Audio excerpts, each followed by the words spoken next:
It is a marquee matchup for sure.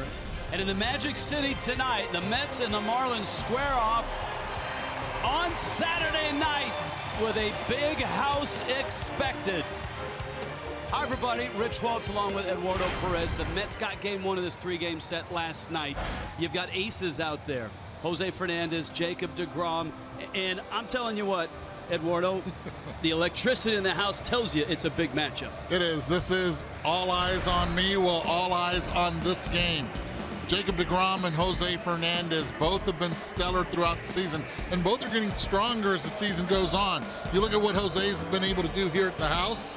It looks like it's a great matchup the way deGrom has also pitched. Okay, it's a Buick big matchup. So let's sink our teeth into first Jose Fernandez. Well, how about his last outing? 14 strikeouts in 6 1/3 innings. 2 walks to the total. But most importantly, and we see all these swings and misses and off-speed pitches, it's how good he's been with the fastball, locating it, getting ahead, and being able to get into that 7th inning and giving his bullpen an opportunity to shut the door down. Okay, if you want last outings, here's Jose walking in and arriving. JT Realmuto will work with him tonight. If you're going to measure last outings, you got to look at this guy's last outing because he darn near threw a no-hitter. He did, and against the same team, the Phillies. And we look at the hit that he gave up, it was against the pitcher. By the way, pitchers are hitting .333 off Jacob deGrom this season. Jose Fernandez, a pretty good hitter. And he's told me, Jacob deGrom that is, last week he said, Eddie, I've had trouble getting pitchers out. Well, hopefully for the Marlins and Jose Fernandez, it'll stay the same. Jose, deGrom, and the D-Train. That's right. He's coming into the station. He's coming into the booth. We talk about it next.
Sponsor of Miami Marlins baseball.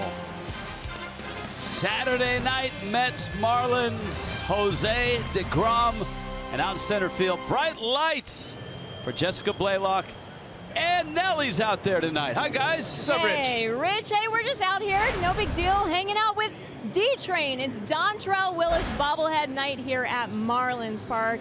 Dontrelle played for the Marlins from 2003 to 2007. He won a World Series with them in 2003. He was a two-time All-Star, and now he's got his own special All-Star edition bobblehead.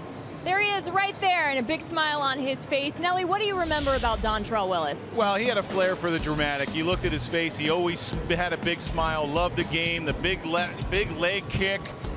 You know, we faced him in interleague play when I was with the Yankees in 2003, and then unfortunately, yes, he got his World Series ring against us in 2003. We got the JV ring, but you know, he had nasty stuff from the left side. Also a good hitter, so you know his personality and the way he goes about the game and the way he was on the mound. Yes, it's from the left side, but it reminds me of a lot. You look at Jose Fernandez. What is he all about? You know, he's got personality, loves the game, loves the flair. You know, it's just you look at him. You know, he's all you know. His smile. As a kid, Dontrelle Willis was a kid playing a kid's game or adult game. And speaking of Jose Fernandez, he is going to be on the mound tonight for the Marlins. What a matchup we have tonight between Jose and Jacob deGrom. Jose, of course, fresh off of a 14 strikeout performance against the Phillies, and deGrom, he has been fantastic all season long for the Mets. What do you see in this pitching matchup tonight? Well, it's a marquee matchup. I mean, you have two great pitchers.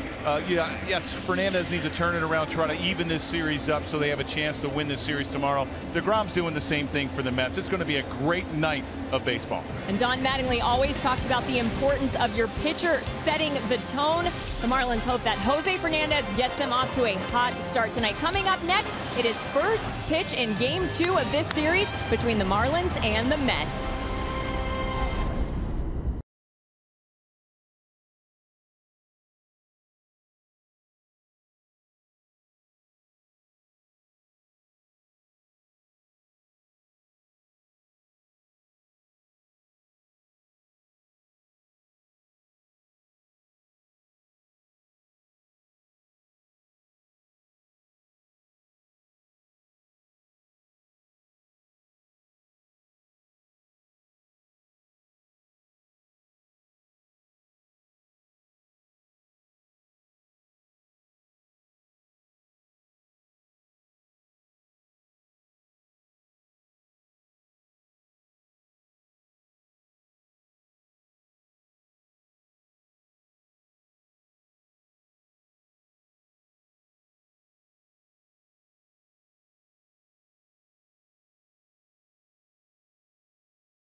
Sports Florida is brought to you by Dodge. Visit Dodge.com or your local dealer today. By your local Toyota dealers. Let's go places. By Southwest, transparency, low fares, nothing to hide. And by Lexus of Pembroke Pines, price, service, selections. You're gonna love us. Jose Fernandez has arrived on the mound, ready to go. As the Fish get their second crack at the Mets in this three-game series. Last night, the Mets a 5-3 win. Fernandez in this ballpark almost unbeatable. 25-1 in his career right here at Marlins Park. Looking for win number 12. Jose Reyes in the box. And away we go. Little tapper. Real Muto captures it before it rolls foul and gets the out at first. The heads-up play by the Marlins catcher. Mets lineup. It's brought to you by U Health Sports Medicine. And following Jose Reyes, you have Curtis Granderson playing right field with Yoenis Cespedes in left. James Loney yesterday with a pinch hit home run, now is in the cleanup spot playing first base. Asdrubal Cabrera and Neil Walker, both switch hitters, playing shortstop and second base. Travis d'Arnaud behind the plate hitting seventh. Juan Lagares, defensive wizard in center field. And Jacob deGrom hitting ninth for the Mets. Curtis Granderson now. Fernandez with a 14 strikeout game his last time out. And the last time he faced the Mets in this ballpark, he had a 14 strikeout game. That was in early June. Dangerous power with Granderson. 16 home runs. He's knocked in just 29. Reyes has taken that leadoff spot. Granderson hits second. Backhanded. Prado in time. And 2 quick outs. If you talk to Jose and you ask him, would you rather have 2 strikeouts to start the game or with 4 pitches get 2 outs? This is the script that Juan Nieves and Jose Fernandez would rather have.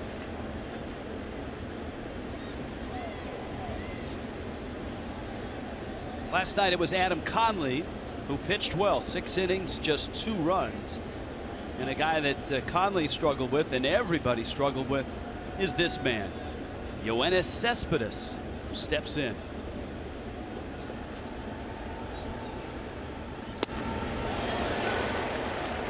.97 miles an hour in strike 1. Cespedes, a double, couple sacrifice flies, was hit by a pitch. So he drove in 2 in the 5-3 win.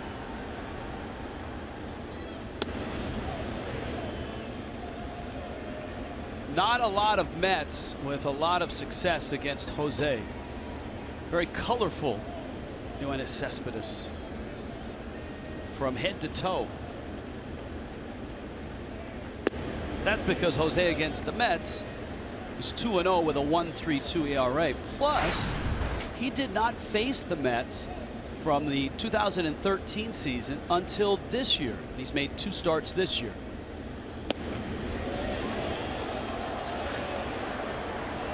Terry Collins has had his roster turn over a bit from that 2013 season. Obviously, last year, the National League champs in a trip to the World Series.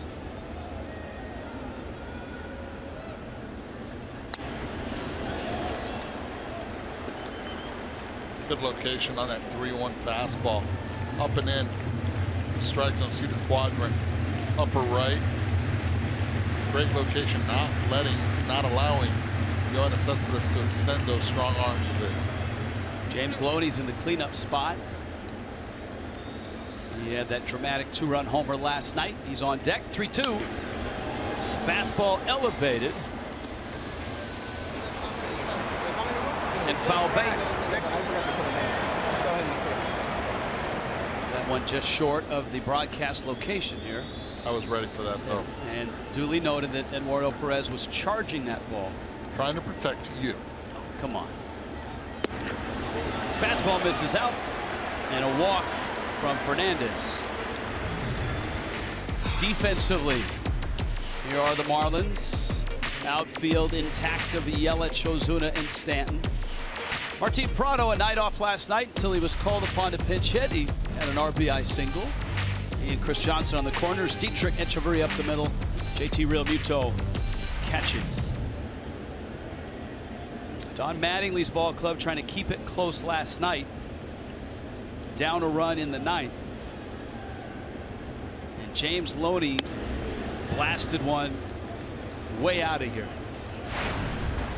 And for Loney, as Eduardo described last night, a new stance and newfound power. And his batting practice today was really impressive. He's a lot lower crouched and closer to the plate, looking to drive the baseball.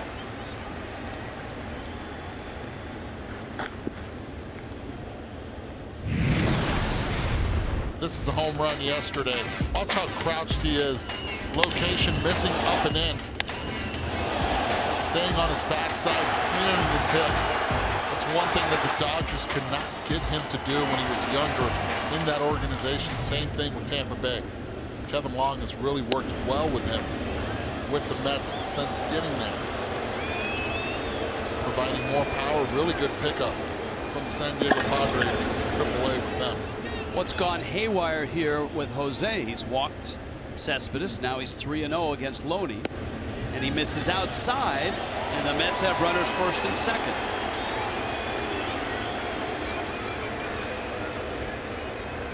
So in 18 starts, just 33 walks, but 2 here in the first inning with 2 out. I like this visit by Martin Prado. This is more of a let's go. Your stuff is really, really good. It's electric. Go after the hitters. First 2 hitters got him out on 4 pitches. Since then, 11 pitches to both Cespedes and Loney.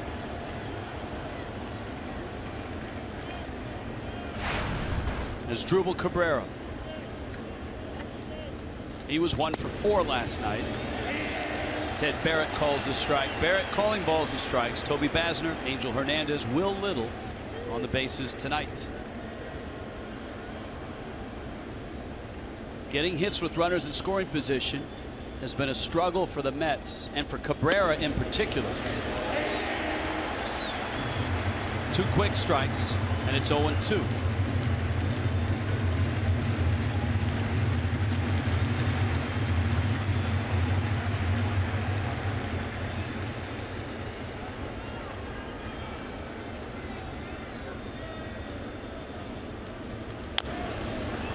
Little chopper. Jose has it, fires to first in time, and the Mets lead 2. Jacob deGrom gets the ball in a scoreless first.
Boy, there's a lot of resources in that dugout when it comes to guys who have pitched or caught in the big leagues.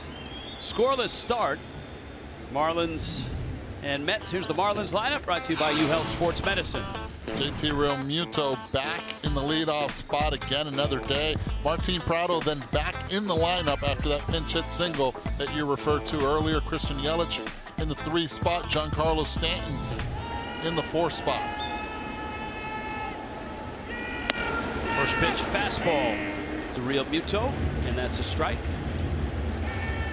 And Jacob deGrom would love to duplicate his last time out, one hitter in Philly. Realmuto smokes one to center. Lagares covers a lot of ground, and he had Realmuto play towards right center. What makes Jacob deGrom special? Well, he has good ability of his breaking pitches and knows how to pitch. This is a kid that when he signed out of college did not have a lot of velocity. His velocity came later on in the Double-A when he got to Double-A. So knew how to pitch without velocity, then he acquired the velocity, and it has become his MO on the mound. Can control both the inside and the outside part of the plate very well.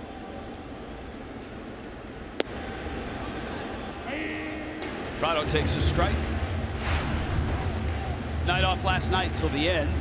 Called upon to pinch hit in the ninth. He delivered an RBI single, and he continues a terrific 2016. In fact, Prado, one of 4 Marlins that's inside the top 10 in hitting. Yelich is 4th at 320. Prado at 316 is 7th.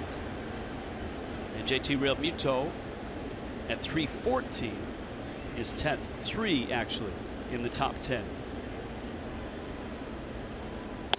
Fastball up and in. And it's 1-2.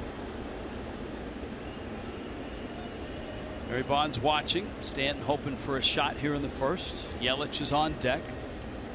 And DeGrom is 1-2 on Prado. Chased a high fastball.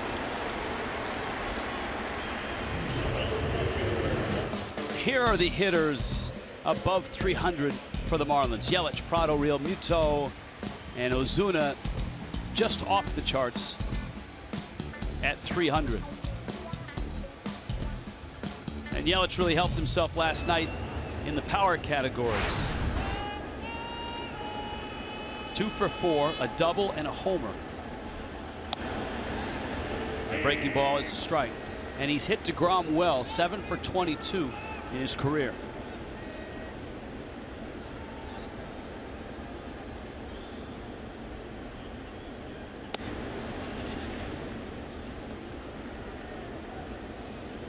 He acquired velocity and terrific hair in his minor league days.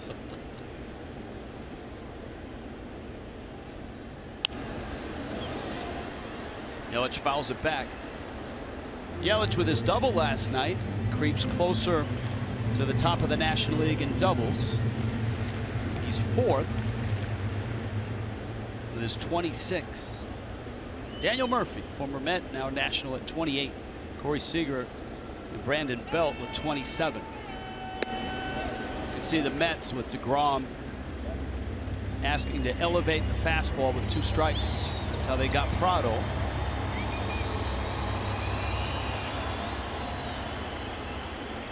Travis d'Arnaud. And Yelich takes down low. Count's full now, 3-2, and he's a Florida guy. Ormond Beach, Stetson University, was a shortstop and a pitcher.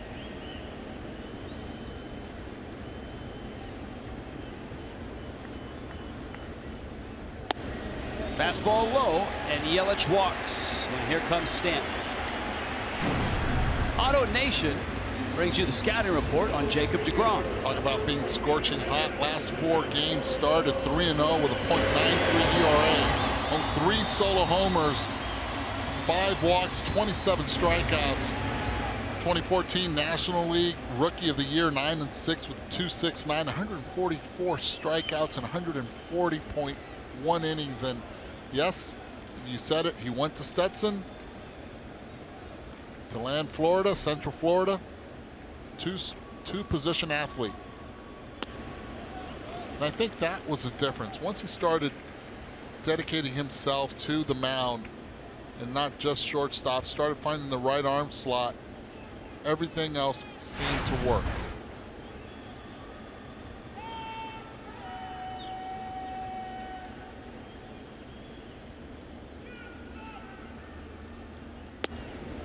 Outside, and it is 2-0. Now Giancarlo against DeGrom, 12 at bats, 4 hits. 2 of the 4 have left the ballpark. Well, this is a good count to make it 3 out of the 5. See what he gets. 2-0. Yelich at first with 2 outs.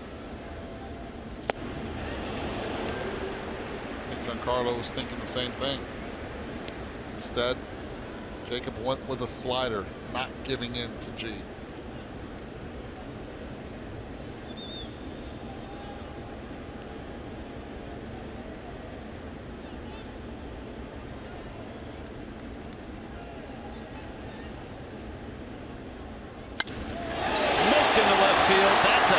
pitching hit, and it bounces off of Cespedes. Yelich digging for third, and he's there. My goodness. I guarantee you that line drive was over 115 miles per hour. By the time Cabrera started jumping, that ball was already almost in left field, and it was a screamer that Cespedes couldn't even handle. You have to be an infielder to catch that one out there. So you've got two aces going here in Fernandez and DeGrom. The Mets got 2 runners on against Fernandez in the first, and here the Marlins have 2 runners against DeGrom in the bottom half, and it's Ozuna who pulls in at an even 300. 0 for 3 last night. Infield shifted a bit, and a late swing, and it's 0-1.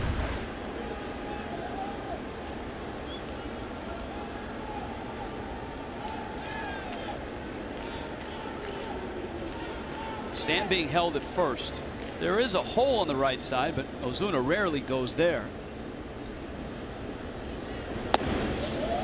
DeGrom pounding him outside, and it's 1-1.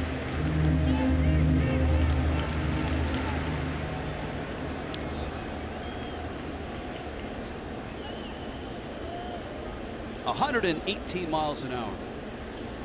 That line drive by Giancarlo. 1-1 coming.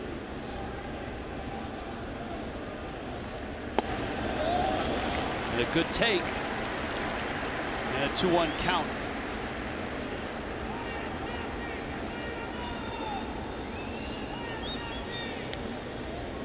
A walk to Yelich. A bullet of a single from Stanton. And an error on Cespedes.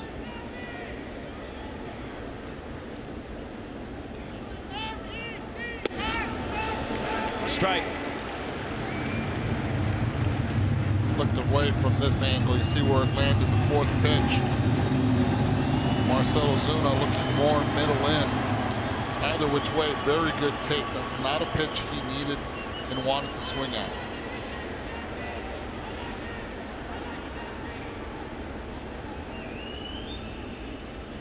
Two. Another good take and a 3-2 count now. Very good take. Barry Bonds has to be very happy. If you remember Marcell Ozuna early last year, those were pitches that he would swing at.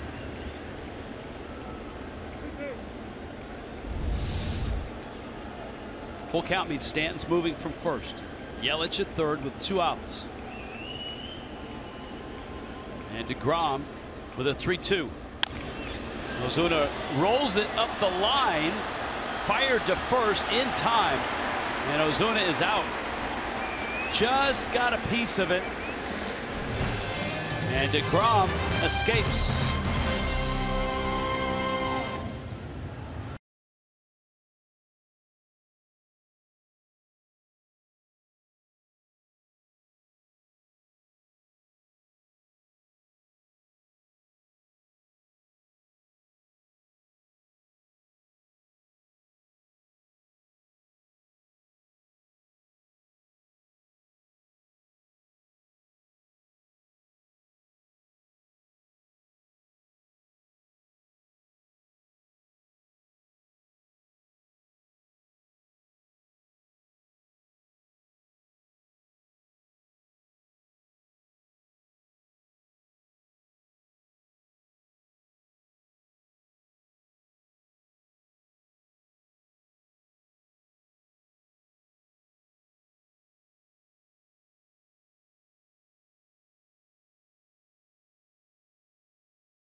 Marlins Baseball está disponible en español a través del SAP y es presentado a ustedes por Kendall Toyota y West Kendall Toyota. Marlins and Mets, always a lively bunch in the seats. You've got plenty of New York Met fans down in the South Florida area. And of course, Marlin fans outnumbered tonight as Jose Fernandez goes with a changeup for a strike or a batting practice fastball. A slumping Neil Walker at the plate for the Mets.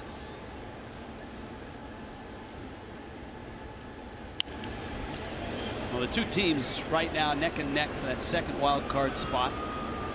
Both have higher aspirations. Both have their sights set on the top of the division. That's where the Washington Nationals sit right now.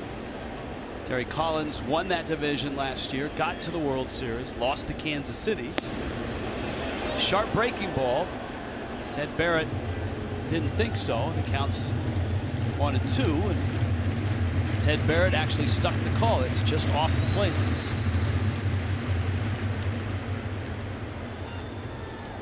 Walker 4 for his last 41. He fouls that up into the seats. So I think that's added a lot of spice to this weekend series, which is always fun when Mets and Marlins play. You got two teams in contention for the postseason. The Marlins under Don Mattingly looking to get there for the first time since 2003. A lot of Mets fans in the South Florida area, and there's a lot of in-house wars going on where the wife will be a Mets fan, the husband will be that Marlin fan. We had some guests to the booth before the ball game. A gentleman with two teenage kids. One had a Marlins shirt, one had a Mets shirt. Not a house divided, but just you know, it's all fun. But a nice contingent here all around. And adding to that, Dontrelle Willis is in the house. It's his bobblehead night. A series of All-Star Saturdays leading up to the All-Star game next year here at Marlins Park. And Dontrelle will join us in the third inning.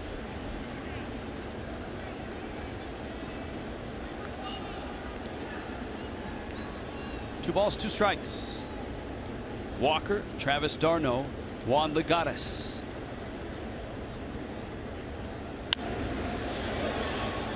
Walker, the switch hitting second baseman, won't go away. He was 0 for 5 last night.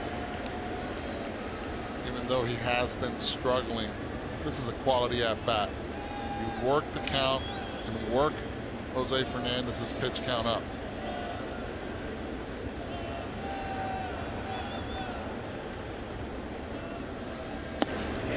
He went. Ball picked by Real Muto, whipped down to first. And that's the first strikeout for Fernandez on the night. Well, tomorrow it is Christian Yelich Jersey Day. First 5,000 kids get a Christian Yelich jersey. Kids can run the bases in the Diamond Dash as well. 1:10 start, Marlins and Mets.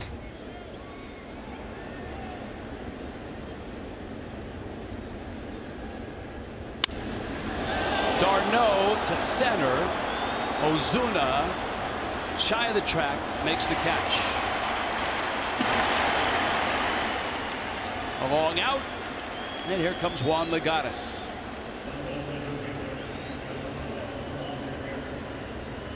The Nationals, by the way, are trailing the Padres 2-0 in the bottom of the second up in D.C. That is an Edwin Jackson start for the Padres. He had a really nice debut with the Padres also. Did he take a no-hitter into the 7th inning? He did. Padres beat the Nationals last night after getting swept in St. Louis.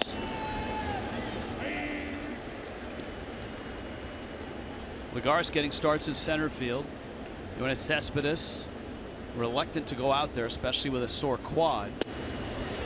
Terry Collins, they're working out Michael Conforto out in center field, but this is just such a spacious center field that he'd rather go with the Gold Glover and Lagares. Well, he was all business on that at bat. Jose punches out Lagares. 2 strikeouts in the inning. Scoreless in Miami.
In the bottom of the 2nd. Mets defense brought to you by Southwest Airlines. Cespedes, Lagares, Granderson. That's in the outfield. Jose Reyes at third base. James Loney at first. Neil Walker is Drupal Cabrera up the middle.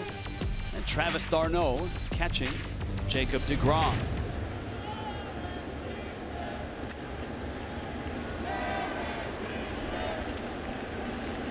Derek Dietrich takes up.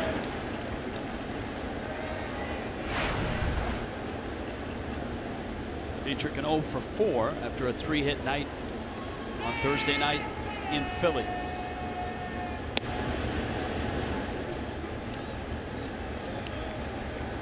A lot of similarities between deGrom and Jose in terms of their careers and where they are right now. For deGrom, this is his 69th start. For Jose, his 66th start.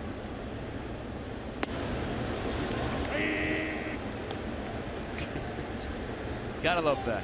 That's a match made in heaven right there, and he looks up to him so much. That's Marcel looking up to Barry and listening to everything he has to say. Dietrich off the end of the bat, and it floats foul.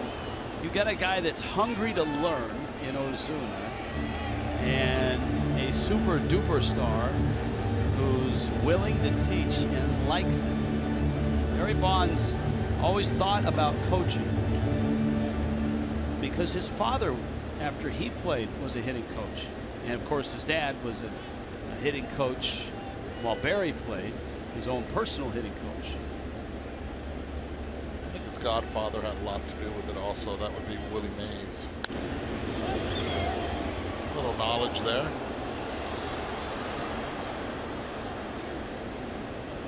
I can tell you firsthand, if you're a baseball lifer, you grew up around it, it's hard to stay away from the ballpark and from the game you love and to give back.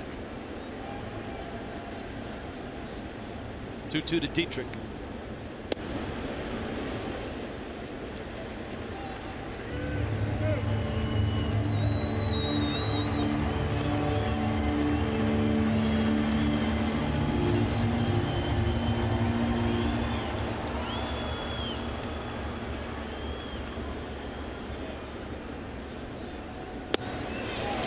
deGrom finishes him off. Time now for our Geico Major League moment.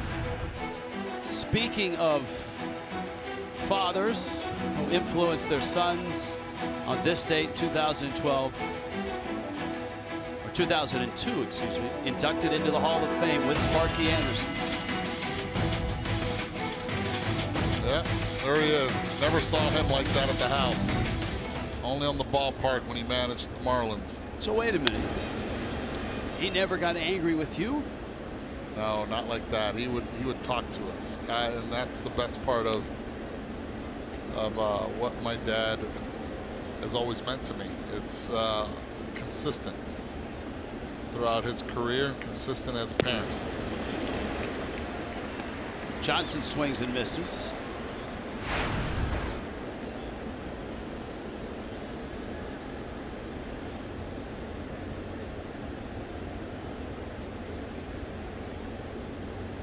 Oh-2.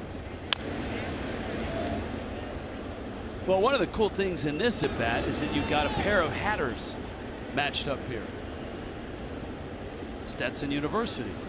Stetson That's University. Right. Bragging rights.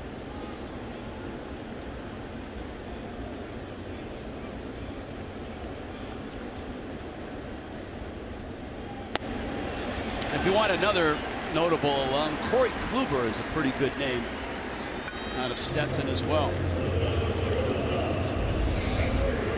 Boy, he goes back to the slider. You see that tight spin, leg spin, hard for the hitter. Both lefty, as we saw Dietrich strike out on a 3-2 pitch identical to that one.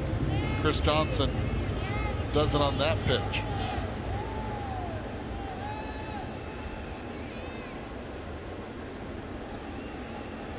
Danny Echeverria.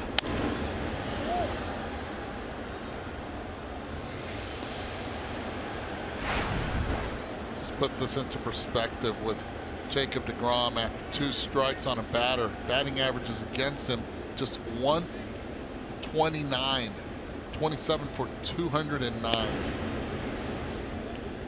It's pretty good. Talk about velocity. The perceived velocity for deGrom higher than the actual velocity. Why is that? It's deception that he has. Just the ball takes off, great rotation, late life to the fastball, and he allows that baseball to just roll off his fingertips. Finishes and uses his entire body for leverage.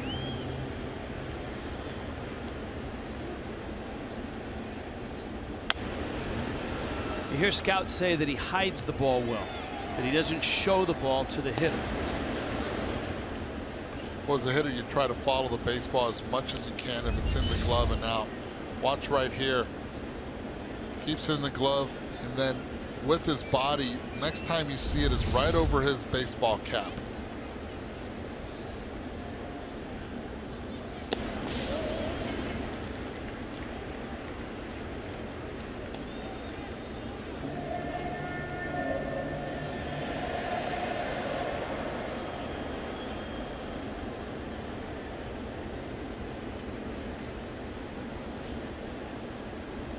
Two balls, 2 strikes. Echeverria, center field, hits it deep. Lagares going back, looking up off the wall, and Etch will pull in at seconds. That was a loud double. And one thing that Adeiny was working on during batting practice, staying up the middle. Barrels this baseball, allows the velocity from deGrom to take over. Juan Lagares plays a shallow center field, and this is a huge hit. Reason being, Jose Fernandez coming up. deGrom has struggled against pitchers so far this season. Pitchers are hitting 333 off him.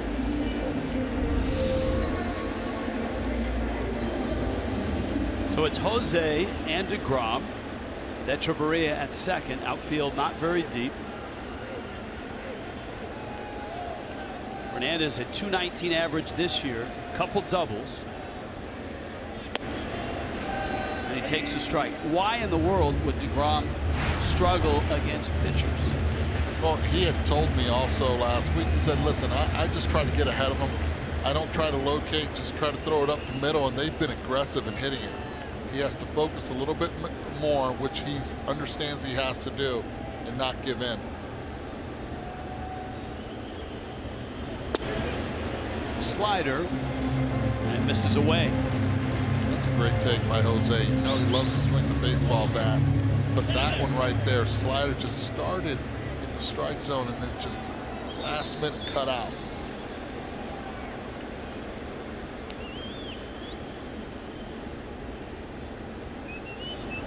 Jose, ground ball, base hit left field.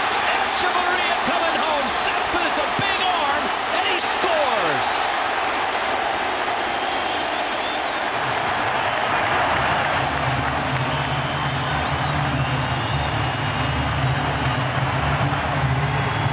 Well, how about that?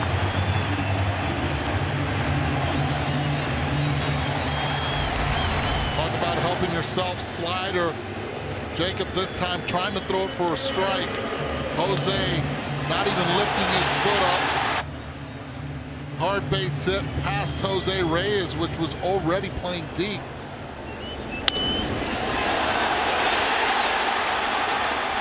Big base hit with 2 outs.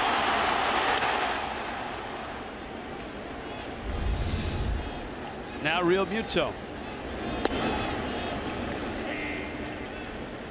Pitchers continue to hit Jacob deGrom very well. Some things are hard to explain. They are. In this game.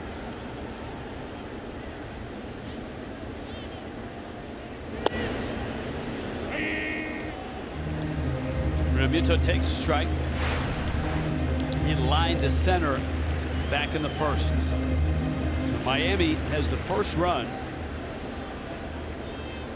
And now 3 hits against deGrom. Realmuto center field. That's a hit. He's hit it hard twice.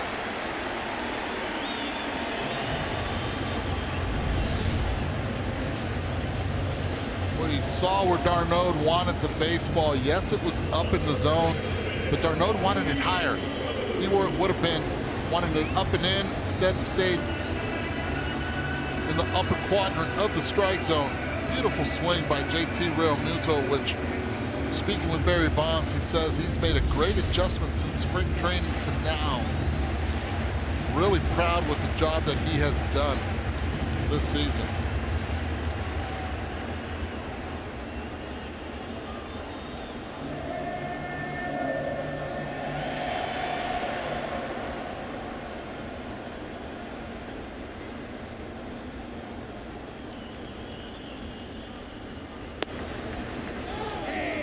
Prado takes a strike. See, Prado's reaction did not like that. But as a veteran hitter steps out, does not look back at Teddy Barrett. Continues and will continue with the same approach.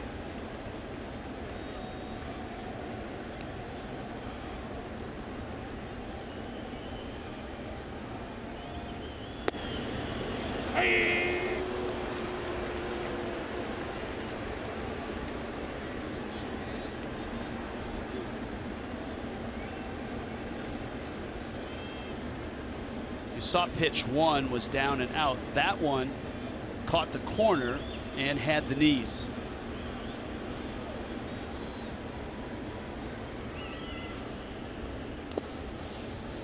deGrom figures he'd go down a little further. And it counts 1-2. Jose Fernandez, an RBI single following a 2-out double by Danny Echeverria.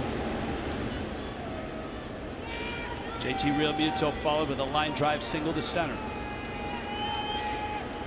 Marlins have pushed deGrom's pitch count just south of 50.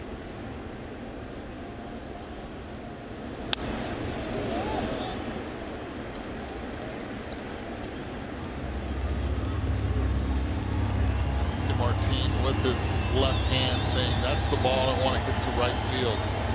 Not trying to cut off his swing.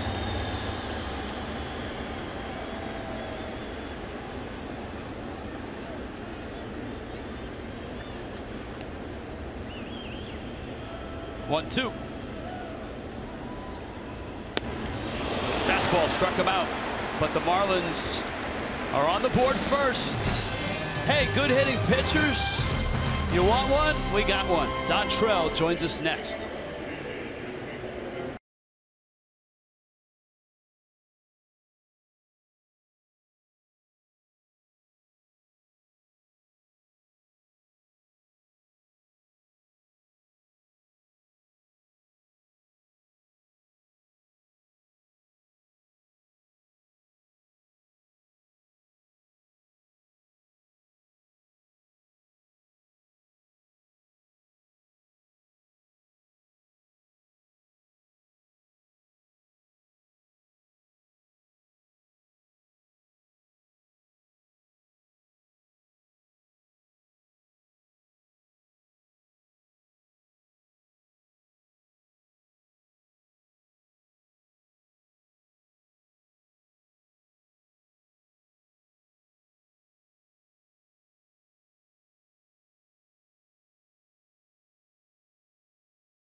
Dontrelle Willis.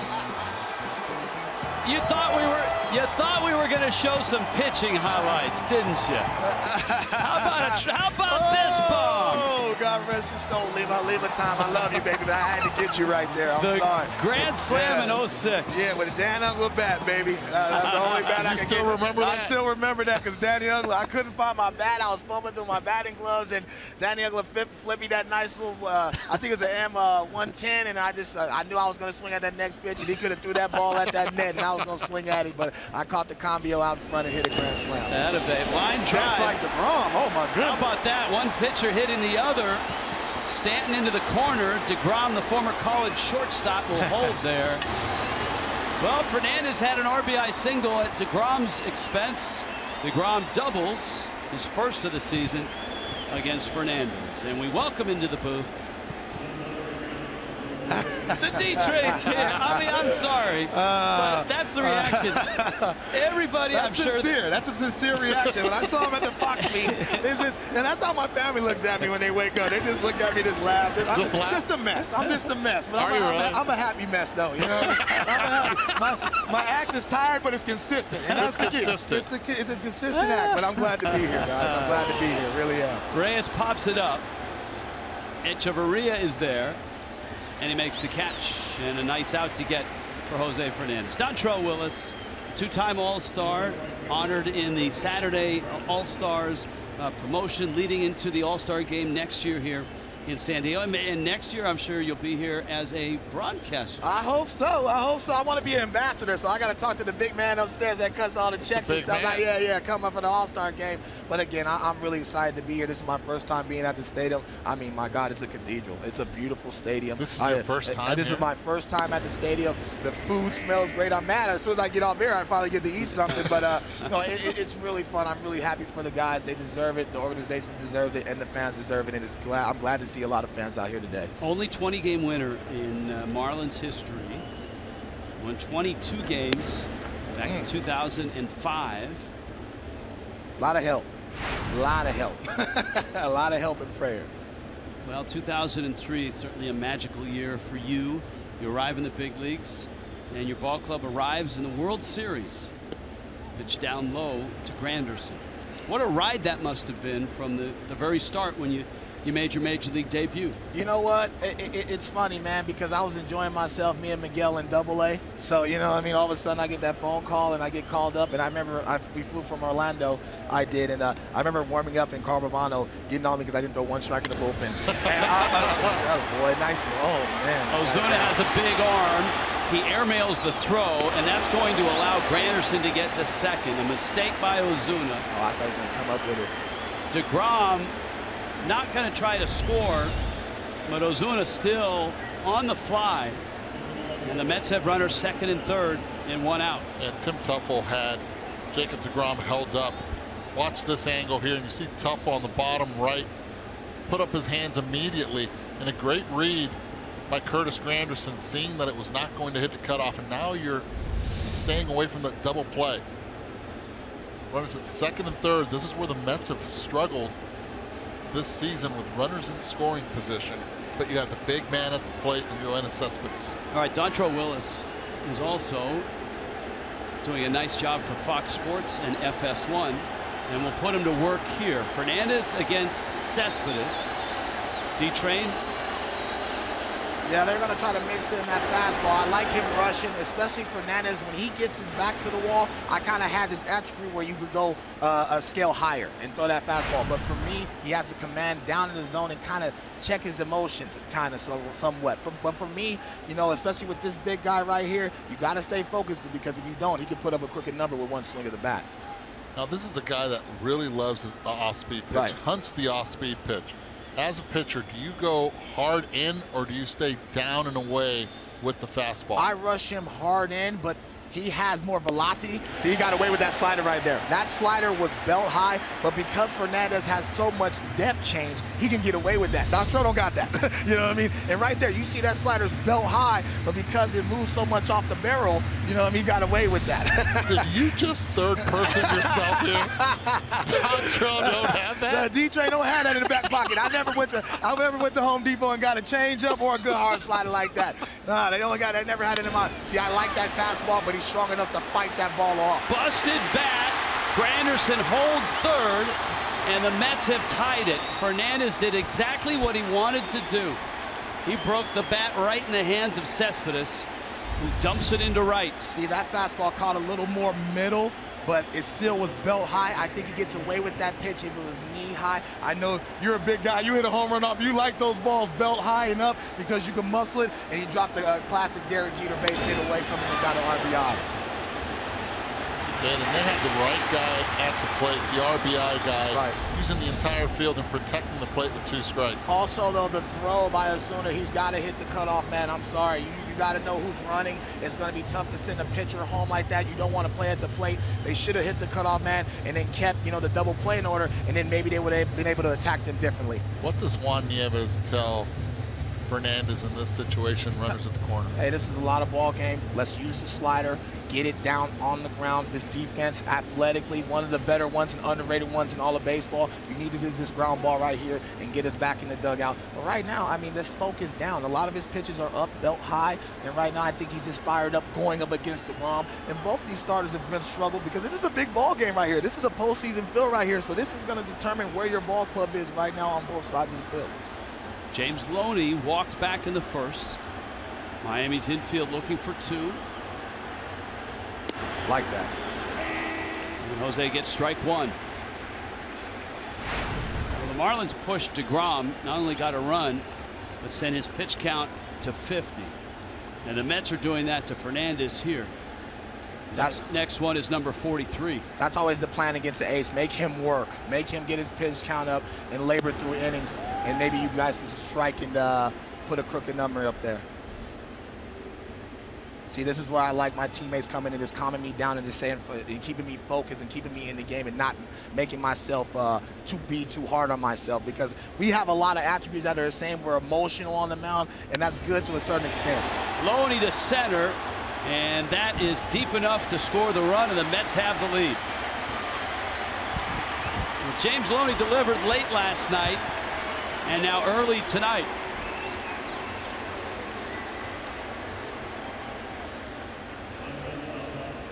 And so it's 2-1.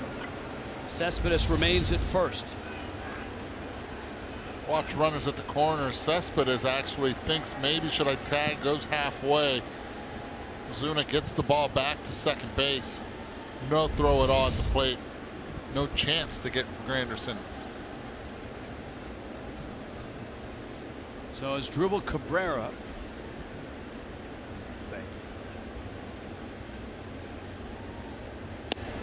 I like that. That's a 90-mile-per-hour change. And as he develops, he needs to count on that because he has a sweeping slider into lefties. If you have something going away from lefties, that's too much for them to cover. So I really want him to work on that and develop that and really trust that, especially to throw that and get ahead in counts and get some easy rollovers from left-handed batters, too.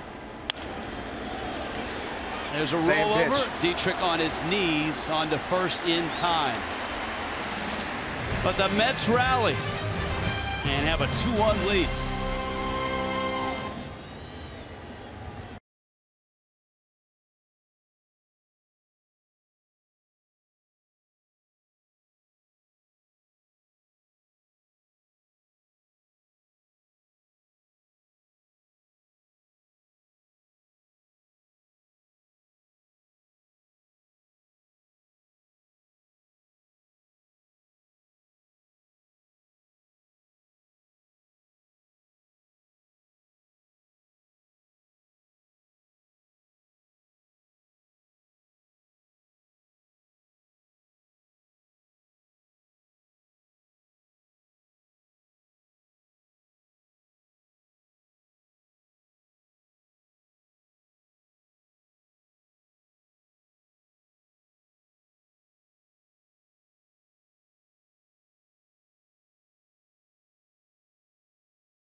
Key hit.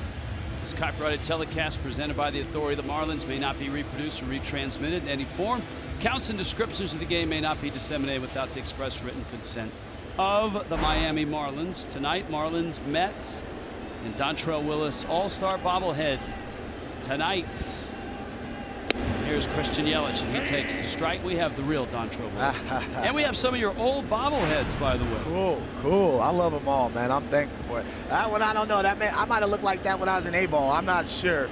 But double A, but I love them all. I really love them. That's where it all started. Show that I love it all, man. I'm truly blessed. I never thought I'd be somebody that'd be in a position to have something like this. So this is pretty cool. I like this. Was that your first bobblehead? I believe this was my first bobblehead, but it wasn't my last. I love it that they really just always have the leg kick up there. I tried to get my leg kick up there like that today, but my daughter had to throw out the first pitch. It's been a long time since I kicked my leg up like that. Now this is you. This is a good one. That kind of really looks really like cool. No, again, the McFarland's maybe one, and these are all really cool. And like I said, I'm thankful. Everyone I've had, though, have all been broken at my house by one of my daughters. So we need to get another one to add to the collection and break at my house as well. So which one's a favorite for your daughters? What did they say about the last one? They like this one because this is a little more loosey-goosey as far as the head goes. They're going to tear that up before they get back. Yeah, they're going to tear that up. Yeah, so they're excited to get in the middle of that. But I'm really happy. What I've just noticed, the difference between this one and this one, they got the hat tilt right on this one. You know what? And the more games I won, the more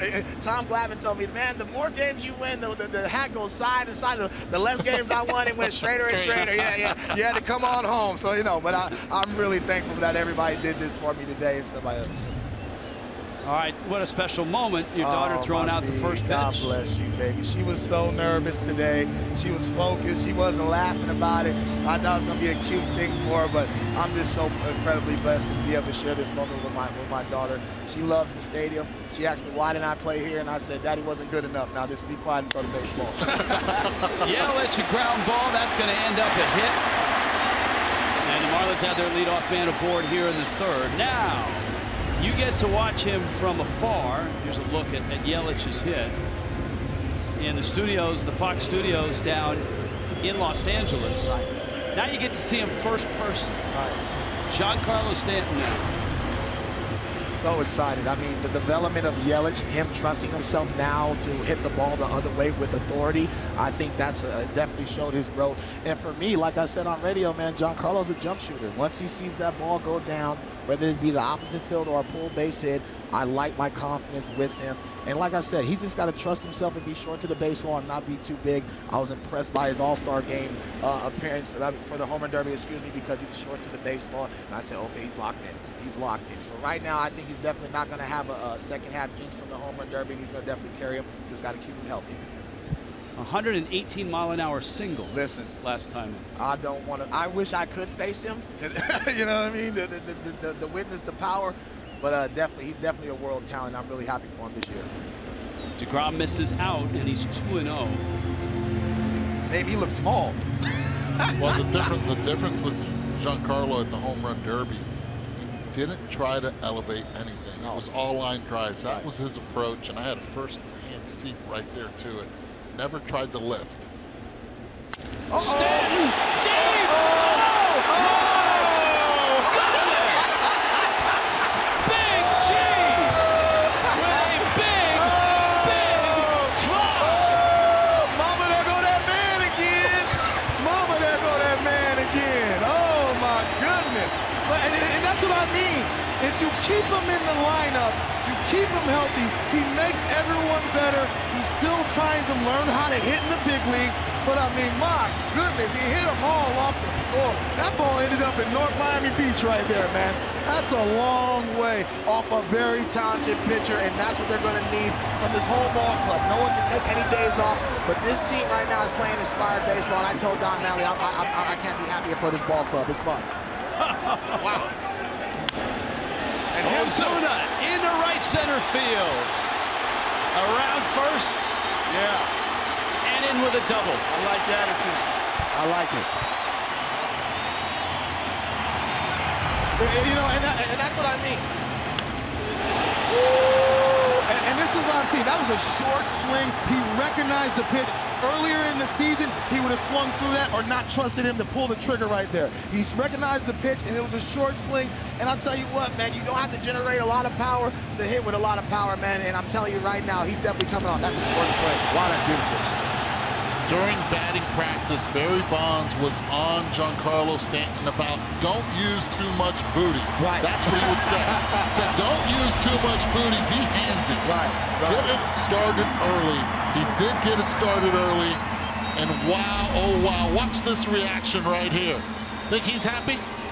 Think they're happy? And I like his head now because he's like, I'm locked in. He's telling him, yeah. I told you, get that foot down and things will happen. And you agree, Barry Bonds' hand-eye coordination, one of the best in the game. I mean, all the walks he took, it's one of the... No, you don't think so? No, the best. The best, right. The best. And I tell you what, you couldn't have a better teacher for a guy like him. And a lot of people are surprised that Barry has been this good because when guys are that good hitting-wise and doing it, they get frustrated not seeing other guys do it, but he has been so patient with the hitters. The combination of Menechino and Bonds is working. Right, no, I agree. And I think, honestly, he's just thankful to be back in the game. I saw him in San Francisco. He lit up like a kid helping the young guys out. And you didn't hear a lot about that in his career. So it's definitely nice to see him be humble and just give your good fruit, man. You're one of the best of all time. And like I said, he saw me today, he just lit up, and that's good for him to be in this position, to be back in the game, and definitely put his good fruit on these good hitters, and they're showing it right now. Dietrich trying to get the runner over, but that line drive ends up in the glove of Walker. And Ozuna holds second. Johnson and Echeverria to follow. Giancarlo Stanton with a massive home run. And I don't know what Barry Bonds is more happy about, the home run for Giancarlo Stanton or the double for Marcell Ozuna after the last at-bat. We had seen Ozuna go to Bonds and talk about it, and the approach was take what they give you. Slider away, took it the other way. as a hitting coach, and I'm telling you firsthand, that's really what you're proud of both, but you're proud of the adjustment made within the game. Two of my favorite hitters to watch during the batting practice, Juan Pierre and Miguel Cabrera, because they trusted themselves and they worked on hitting the ball the other way. And what it teaches you is to trust letting the ball get deeper and recognize the pitches. And when you show power like these two guys have to go the other way, now as a pitcher, you don't really know how to attack them. So I definitely like seeing guys hit the ball the other way. Even Giancarlo, I'm going to go on a limb and say this, I'm not impressed by that home run. I'm impressed when he hits the ball on a line drive to right center and hits the ball out of the ballpark, because that's telling me that he's letting the ball travel deep, and he's trusting his hands, and he's hitting the baseball with authority. Well, just for the record, 441 feet. Oh, man, that ain't nothing. That's a chip shot for him. 116 miles an hour. That's a chip shot for him. 497-foot shot of the home run derby. Yeah, that's what I'm saying. 400. He just recognized the slider, just poked it over the fence. It's nothing, baby. Here's Echeverria, who doubled back in the second. Well, the Marlins unable to get Ozuna over. And now, with 2 outs, they're just trying to get him in.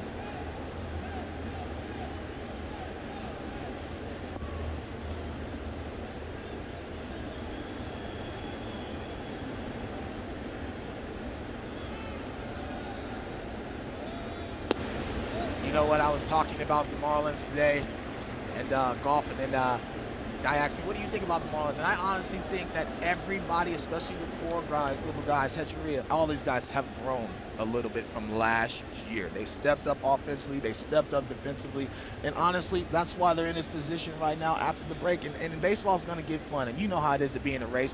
When you're in a race and everybody feels wanted and everybody, it's fun. It's fun to come in the locker room and play playoff-type baseball day in and day out, and I couldn't be happier for them. I came to the park today, and for the first time in a long time, my palms were sweaty like I was pitching today. Honestly, like when I saw the stadium, I really got honest. And I'm not an emotional guy, but I was just so thankful to be a part of this back here again in this beautiful stadium that they have. I'm a little jealous because they got a roof, and as I'm sweating right now, you know what I mean? I told somebody today, I said, I can't believe I pitched in this, but I'm really thankful for the Marlins organization for letting me come out here and let my family spend time. You come back again. I'll try. Because the door of the TV booth is always open for you. No, I ain't going to wear you guys out. You guys are doing a great job. Echeverria. Oh, good pick. On to first. Dontrelle Willis, thank you. Hey, thank you guys, man. Thank you guys. I gave you sweating up your booth. Thank you. Thank you, guys. And nice call on the home run. Oh, I told you. I'm so happy, though, man. Don't find that ball rolling down the street.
Not sure what was more fun, watching Stanton's homer or listening to Dontrelle Willis during Stanton's homer. Garbage Time with Katie Nolan has been called epic, witty, refreshing, and the future of sports TV. Don't miss an all-new episode of the Emmy Award-winning sensation Wednesday, midnight only on FS1. Line drive foul off the bat of Neil Walker. So what have we got here, Eduardo Perez? Do we have a case of two ace pitchers and you're thinking 1-0 game and you're not going to get it? Really? We have the calm after the storm, and it's because Dontrelle just left the booth. But you're right, the pitchers, they will settle down. You look at two dominating pitchers that have given up already 5 runs between both of them in 3 innings. Expected a low-scoring game. Have to see better location from both of them. Line drive, Echeverria is right there, and Walker is the first out of the 4th inning. Travis d'Arnaud and Juan Lagares coming up.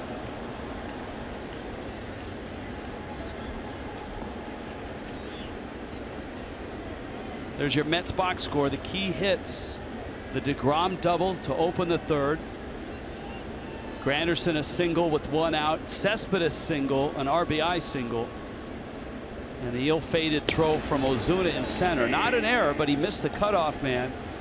It eliminated the opportunity to get a double play. Accelerated the inning, and the Mets got their 2 runs.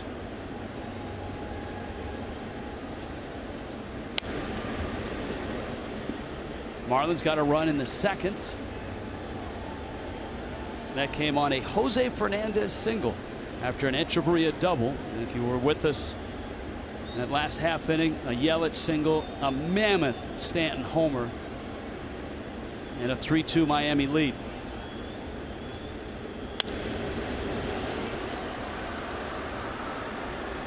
Jose Fernandez not piling up strikeouts in this start. 2 strikeouts, 2 walks.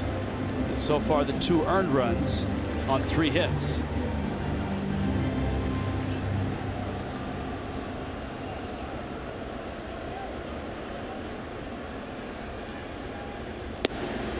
And a swing and a miss. Let's check in with Jessica Blaylock. Jess? Hey, Rich, 2 words to describe Jose Fernandez: strikeout machine. Take a look at his average number of strikeouts per 9 innings. He's averaging a little over 13. That is better than pitchers like Max Scherzer, Steven Strasburg, Noah Syndergaard, and Clayton Kershaw. He's coming off of a 14 strikeout performance against Philadelphia. And like you guys mentioned earlier, the last time he faced the Mets here at Marlins Park, another 14 strikeout performance. Yeah, 14 is that career high. Some great names on that list. And Fernandez gets a swing and a miss from Juan Lagares.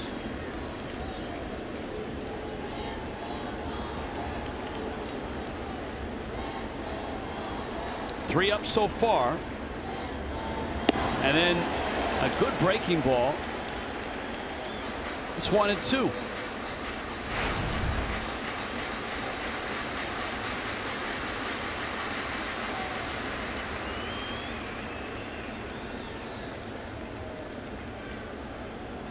Fastball, took it. 98 miles an hour. 4 strikeouts for Jose Fernandez. Now that's a shutdown inning after the Marlins took a 3-2 lead.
Sports Florida is brought to you by Dodge. Visit Dodge.com or your local dealer today.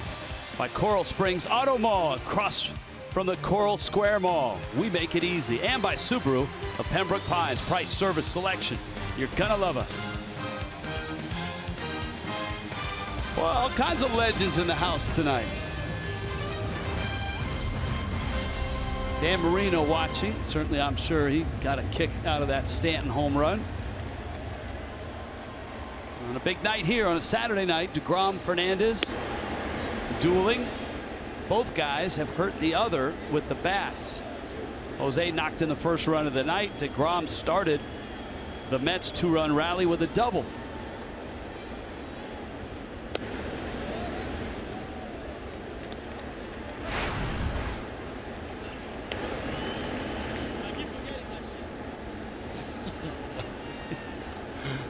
Jose provides his own running commentary at the plate.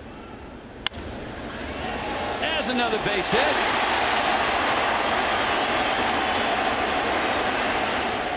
How hard is it, this hitting thing?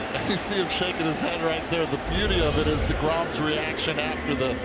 2-0 count. You put yourself in a hitter's count. Jose's not even looking at Don Mattingly. Watch DeGrom. Are you kidding me? Another one? Again, pitchers came in 333. Hitting against Jacob DeGrom. Last 7 games for Jose Fernandez. Pretty good, wouldn't you say? I guess apparently another legend in the house. I thought it was Star Trek night tonight. Isn't that tomorrow? I think Star Trek night's tonight, my friend. Is it? Yes. I haven't seen a Trekkie yet. Well, we'll find one for you. Please do. JT Realmuto's hit it hard twice. Line to center for an out. Line to center for a hit. Lines to right. And Granderson is there to make the catch. Boy, Realmuto has barreled up 3 balls.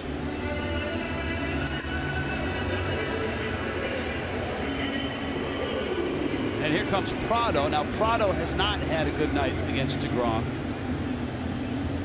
He has struck out twice.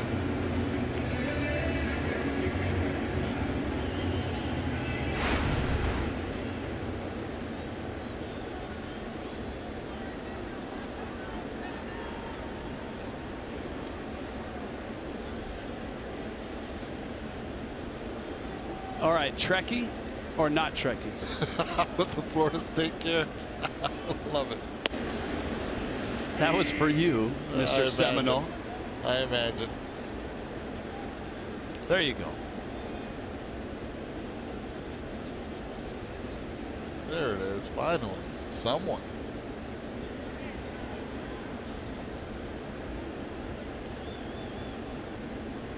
Yelich on deck. Prado takes a breaking ball out. The sequence for DeGrom against Prado has been to get ahead, sliders on the outside, and then elevate a fastball with 2 strikes. He's been able to do it effectively. Martin, which catches up to those, always looks up in the zone. They're trying to taunt him to continue to chase. Breaking ball. And he flips it foul. Let one go by. Martin did on that one. Got a little too strong. His swing was a little too long. Missed it. And now in the back of your mind as a hitter, you know that you've already chased twice up in the zone. Will DeGrom try it again?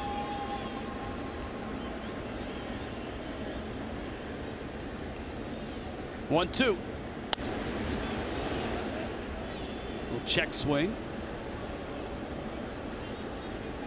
He stayed with the breaking ball away. But he did that last time. 1-2, went breaking ball away, missed, and then went up and in. There it is, fastball up. Watch d'Arnaud elevate the glove.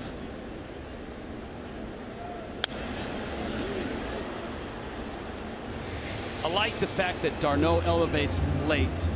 Some catchers will elevate early, and it drives pitchers nuts because either from the bench or on the field, you can relay that to the hitter.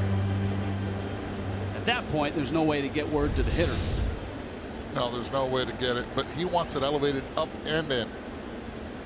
DeGrom shaking it off. Went through every arsenal. There's that scissor kick swing with Prado flipping the ball to the right side. He drove in a run with that swing last night. Watch his back foot. What it does, it allows you not to cut your swing off. Continuing to bat head through the zone. Jose is still over at first. 1-2. And he got Prado for the third time.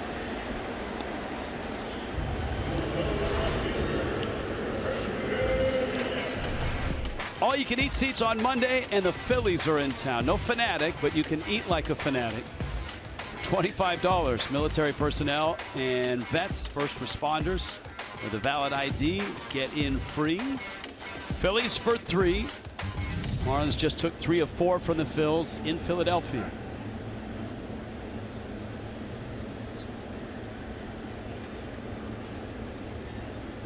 Now Yelich.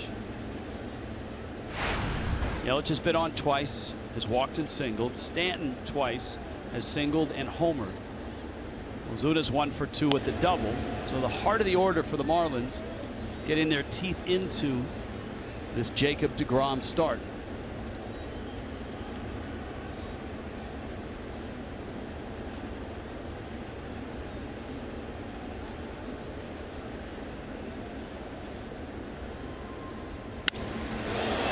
Yelich shoots it down the left field line and up into the seats, and it's 1 ball and 1 strike. Padres continue to lead the Nationals in the 5th. It's 2-1 San Diego. You don't want Jose out there to extend too much energy.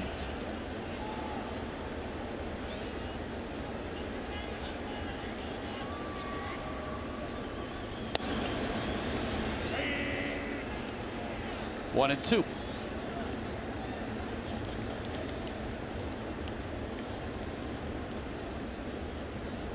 Good numbers in his career against deGrom.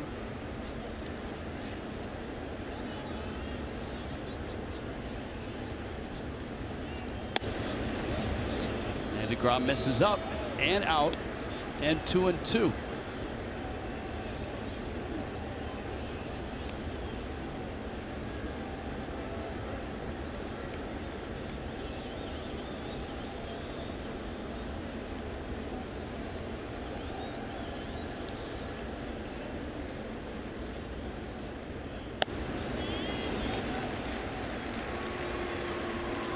Well, you can really feel that Yelich is locked in right now. Well, deGrom has stayed away the entire at bat against Christian right here. Christian's been so good on anything middle in. See what he does here, 3-2.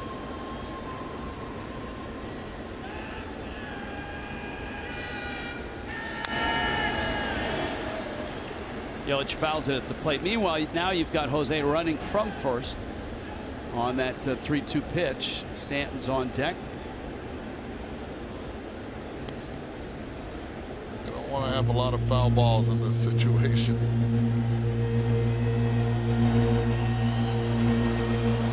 The other thing to note, the box in the lower right, check out deGrom's pitch count.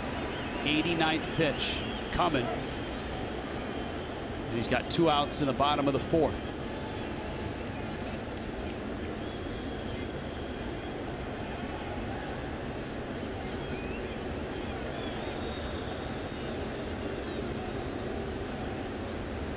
Jose on the move from first, 3-2. See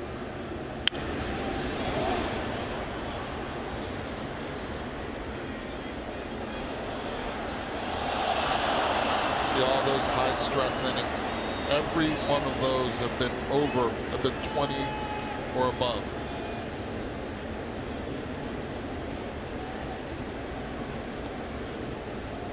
Jose taking his time to get back to first base. Saw his reaction after the foul ball at second.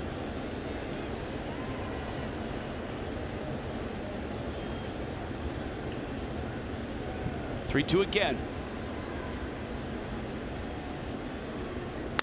Yelich to right field. Granderson over, and it falls. He barehands it. You thought off the bat that Granderson was going to get there and make a play, and whether he misjudged it or not, here's a look. Looks like he misjudged it. I thought he was going to have this. Then the veteran outfielder decides to back up and catch it on the bounce. You see, if he tries to go for it, Jose Fernandez would score easily. Already going way ahead. Rightfully so. Lenny Harris stops him at third. AT&T high-speed replay. This was the Stanton blast. Hanging slider. Bounced off the scoreboard. 447 feet according to StatCast. I have a feeling it'll be a little more on Hit Tracker Online. My guess would be the 450, 460 range. Well, D-Train did say that it would have reached North Miami if the scoreboard was not in the way. Well, Stanton hit 118-mile-an-hour line drive single to left in the first. You just saw the home run he hit. That was in the third. Yelich and Jose on the corners.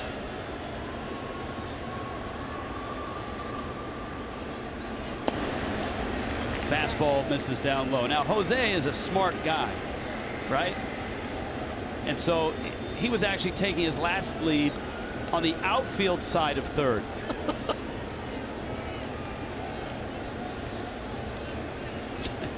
That is smart. And DeGrom.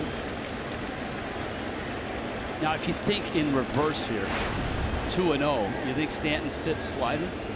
Last time he threw him a slider, swung through it. To me, he has to go up in the zone, throw a fastball up. One outside corner. Yeah, fastball down in a perfect spot. Well, maybe not. But for DeGrom it was, and he gets it. It's 2-1.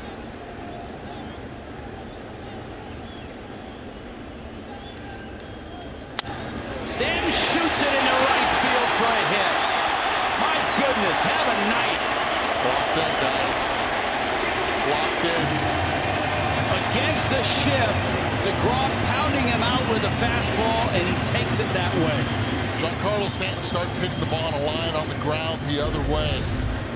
Now you know he's locked in. 4 pitches consecutive, down and away. See where the second baseman, Neil Walker, is playing. Easy base hit for Giancarlo. And this is something, again, he was working on during batting practice, trying to stay tall throughout. And this will be the end of DeGrom's night. And good for Jose Fernandez also will get an added rest after being on the bases this long.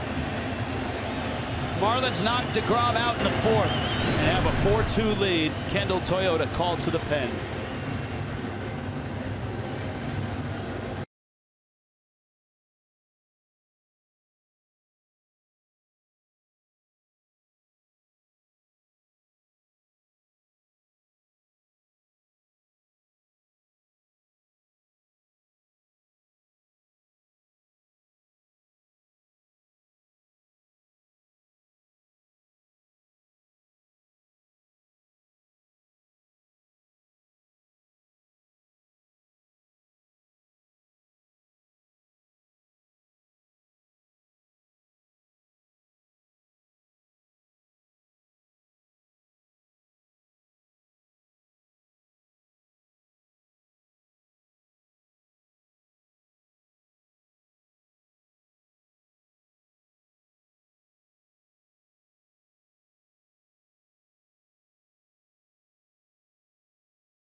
for 3 with a long home run and an RBI single here in the 4th.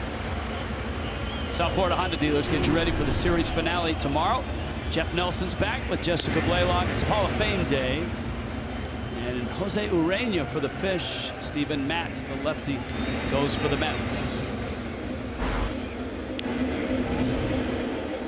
And the Hall of Fame class, Ken Griffey Jr., Mike Piazza, and of course for Met fans, Piazza had some tremendous years in a Mets uniform. So much so that the Mets will retire his number on Saturday, July 30th. And that Griffey guy was good too. You think? Outstanding.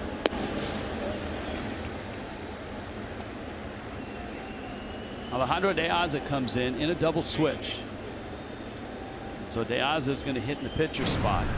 And a 34th round draft pick out of Centenary College in Louisiana. Seth Lugo checks in.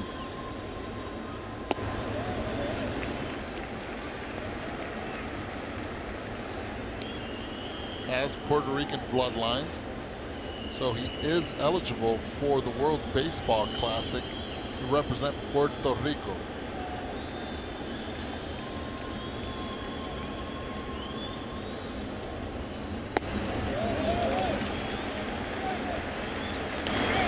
Well, he's fallen behind 3-0. Ozuna smoked a double into right center. Marcel has slumped over the last couple of weeks compared to the great first half that he had. Well, it's nice to see him work a walk, have a double on the night, and set up a bases loaded spot for Derek Dietrich. Well, it's 4-2 Miami. And here's an opportunity to really put some distance between the Marlins and the Mets. We would like to see Derek just be a little bit more patient. One thing he's been able to do throughout the first half of the season, taking pitches, trusting his ability to recognize strikes.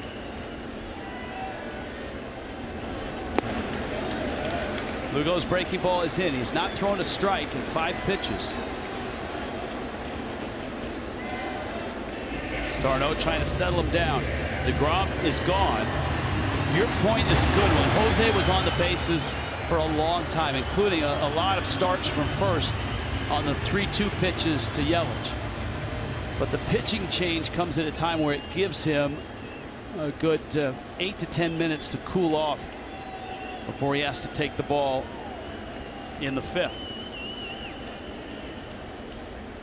And I know Jacob DeGrom allowed a season high of 10 hits tonight, yet those decisions that decision that Terry Collins had right there, wonder if it even came across thinking, hey, maybe I just let him face Ozuna to try to get Fernandez back on that bump as quick as possible. Well, Lugo right now has missed on all 7 pitches. Dietrich has shown he can be selective this year. And there's no place to put him. Bags are loaded. Yelich, Stanton, and Ozuna out on base. That is ball 4, and the Marlins have their 5th run.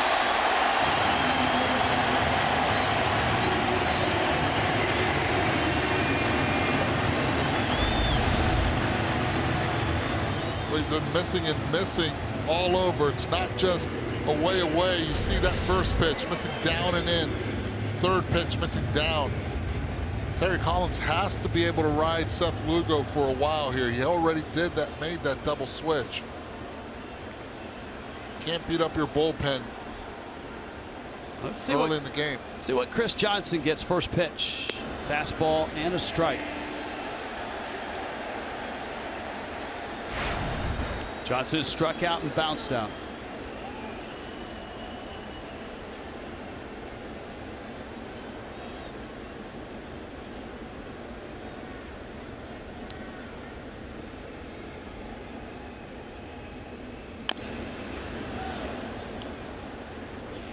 And it's 0-2.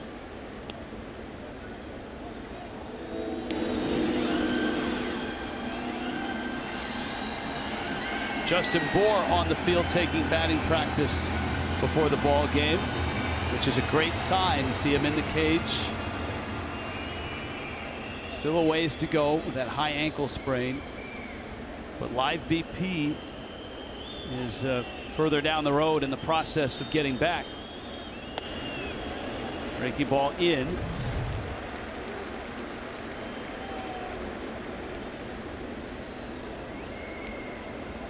He's moving around pretty well also. You see him working at first base, also trying to get the footwork down.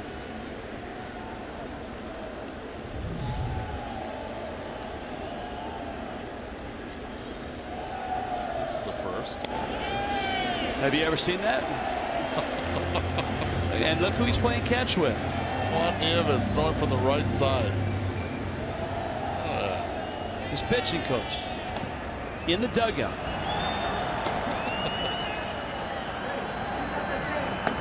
Can you tell that Juan Nieves is a lefty and not a righty the way he's throwing there?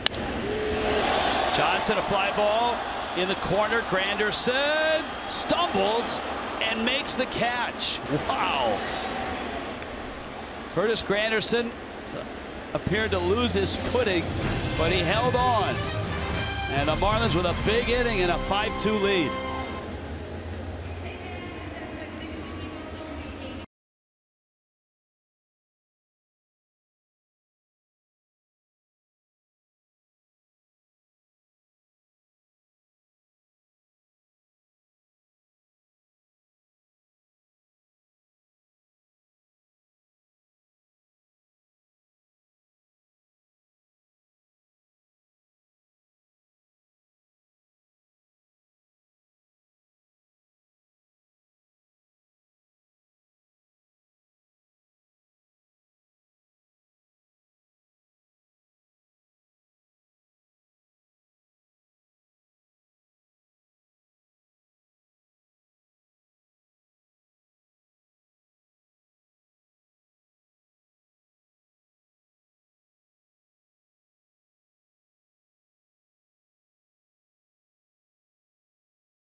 Toyota inside look.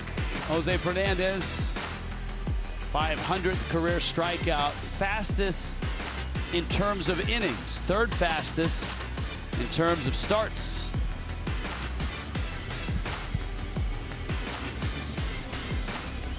And here he is, locked up with the Mets with a 5-2 lead. Now, this will be interesting to see how Jose responds. With De Aza, Reyes, and Granderson for the Mets. Jose, in the last half inning, opened the inning with a single, and he was on base for the longest time before Stanton drove him home. He got about a 10-minute rest when the Marlins knocked DeGrom out and the Mets made the pitching change. Then we saw the odd side, Fernandez throwing and playing catch in the dugout. There's a line drive to left, and De Aza opens the fifth with a single. So from trying to get him some time to cool down to wanting to get him heated back up. See him just trying to stay loose on the bench, and you know, and we all know that Jose's high energy as it is, but I think it's a good move just to try to keep him down in the zone and to keep the rhythm going. Now Reyes, after a big night last night, 3 hits and 2 runs, he's 0 for 2. Now back in the day, just prior to your time at Florida State, the bullpens actually were right in front of the dugouts. It's a long time ago, Rich. Way prior from my time. Bouncer wide of first. You see a lot of the black and white news footage of World Series past, and you see pitchers warming up right in front of the dugouts. Well, in Japan, it still happens with 2 outs. The pitcher goes out and starts throwing in front of the dugout. It's to stay loose. Reason being, you don't have 7 pitches between innings. You only have 5. Prado makes the catch. That top of the 4th took almost 22 minutes. Half of it for Jose was spent on base, with a lot of running, by the way. The other half was back in the dugout, sitting, resting, and then throwing. Well, that's a key, though, for Jose, and that's getting Reyes out tonight. He was an instigator last night.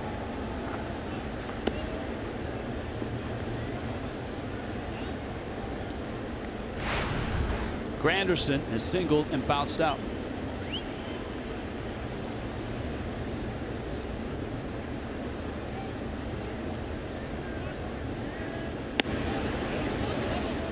We will continue to try to find Star Trek characters for you, Eduardo. I appreciate that. I guarantee someone was beamed up on that blast by Giancarlo Stanton.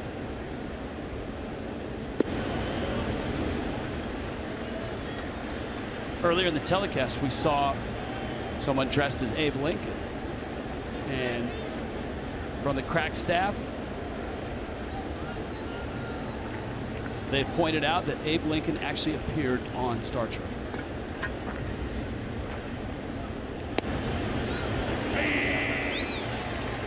So there you go. I know it's not Scotty. Really? It's not Scotty. It's not Bones. Mr. Spock. No. Come on. There. That's the best we can do for a character on Star Trek right now. That kid did not know that. There is no way that kid knew that.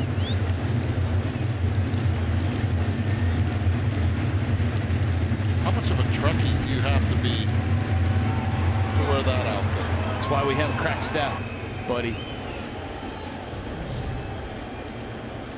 Granderson with the count 3-2. Diaz is at first, and he sends one into left field. That's a hit. Yelich picks it up, and that sets up another showdown between Fernandez and Cespedes. And this one comes with 2 runners on, and Cespedes is the tying run. Well, both left-handed hitters, Alejandro Diaz and Curtis Granderson, all they received were fastballs and breaking pitches on the outer half of the plate. So they started just hunting away. With Yoenis Cespedes, you have to be able to get in hard on the hands. Fernandez was able to do so last time, but Cespedes, too strong, muscled it into right field.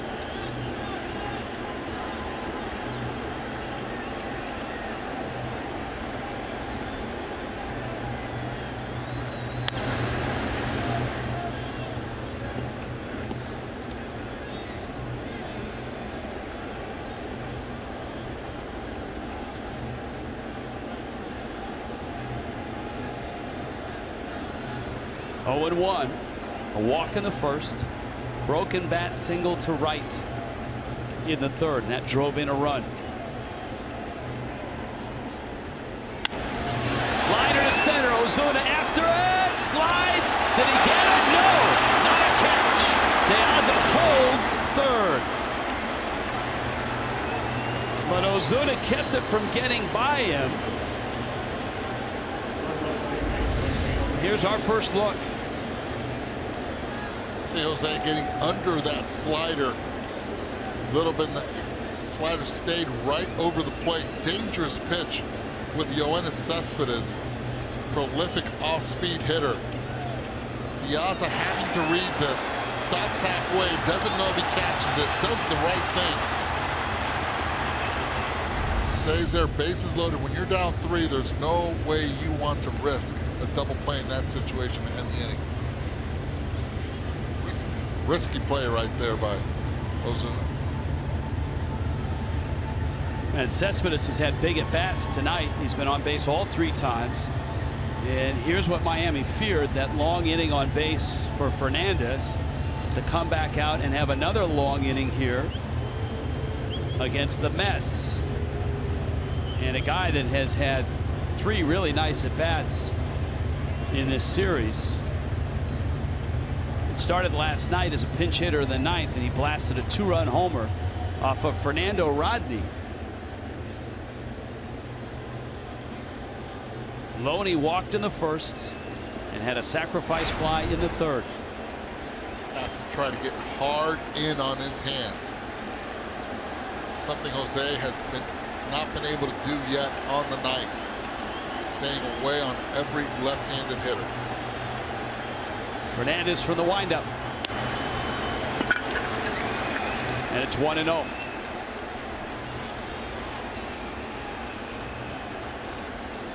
His last start, he punched out 14. His last start here against the Mets, he struck out 14.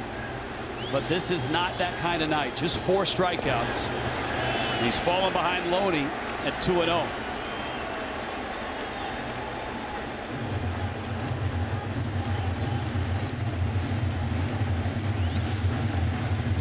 Miami knocked DeGrom out in the bottom of the 4th. The Mets here have loaded the bags against Fernandez with 1 out. And Loney takes a hack and pops it up. Shallow left. Yelich charges in, makes the catch. Everybody holds. And an important out for Fernandez.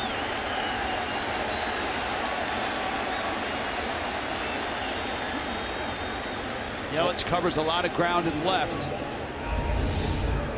Well executed by Jose. Pitch up in the zone. James gets under it. 2-0 pitch. That's not the pitch. Not what you want to do on a 2-0 situation. You want to get a pitch you can drive into the gap.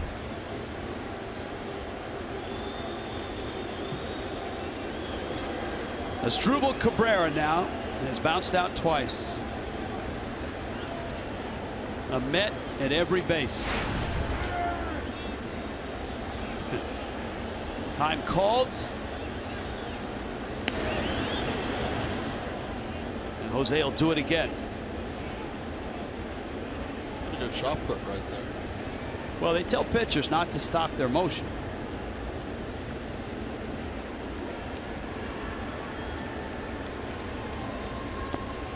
Breaking ball, and a nice job by Real Muto to wrestle that one to the ground.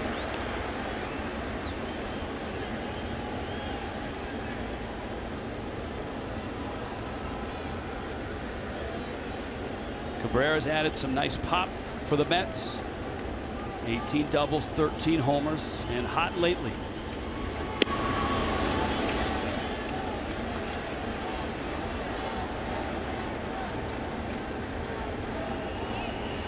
Not a clean start for Fernandez. There's some stressful innings in there. 1-2.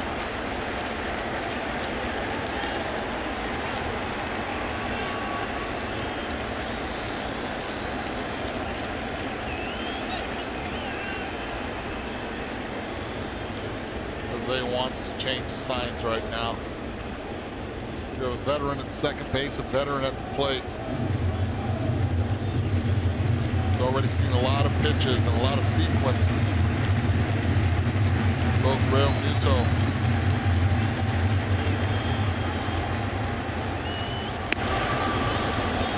'97, up and out.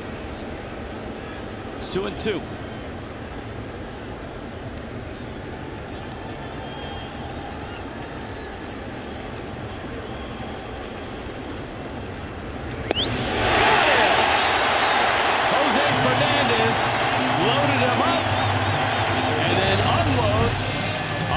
Cabrera. It's 5-2 Miami.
presenting sponsor of Miami Marlins baseball. Good crowd, lively bunch on a Saturday night. Jose Fernandez, Tom Mattingly, and Jose.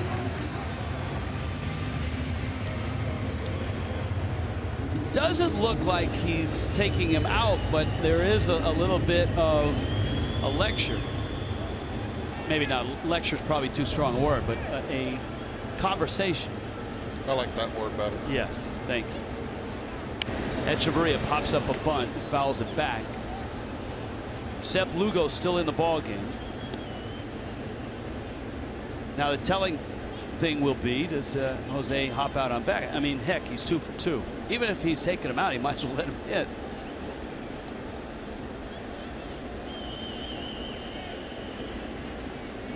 Echeverria doubled and scored in the second. Jose's got 2 hits.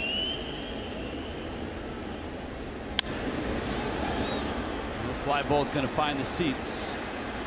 And then you've got JT Realmuto up here, bottom 5. Halfway through in Miami, entertaining game. Lots of things going on in this one. You've got aces on the mound, Jacob deGrom and Jose Fernandez, all with small ERAs and big fastballs. You've got Giancarlo Stanton, who has 3 hits, including a mammoth home run that delighted Dontrelle Willis when he was in the booth.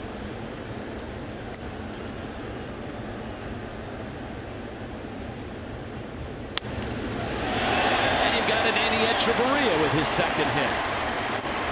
Now Jose is probably going to get to the plate and look down the line and see the bunt sign and think to himself, "But I'm 2 for 2." And then he'll look at Don Madden and say, "Really?" But it is the right play that Don puts it on. You know, it's one of those things that you just don't want him on the bases, but you want him to be able to make a productive out. You can tell already by his position what he's going to do.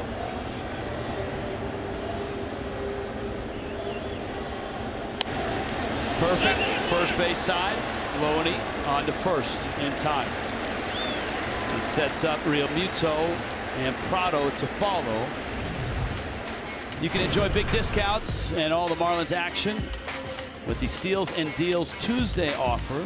Deeply discounted tickets in most seating categories any Tuesday home game. Next Steals and Deals game is the 26th. Yes, the Phillies at 7:10. Can you spell it? Yes. So high fives for the bunt. JT Realmuto has had 3 really sweet swings. A line shot to right center that was run down by Lagares in his first at bat. Then a line drive single into left center. That was in the second. And another screaming liner to right that Granderson snared. Ball and a strike. You know, and I think when Don Mattingly put Realmuto in that leadoff spot, I'm sure a lot of people chuckled.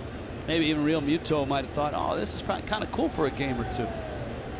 As it turns out, he's done quite well in the leadoff spot.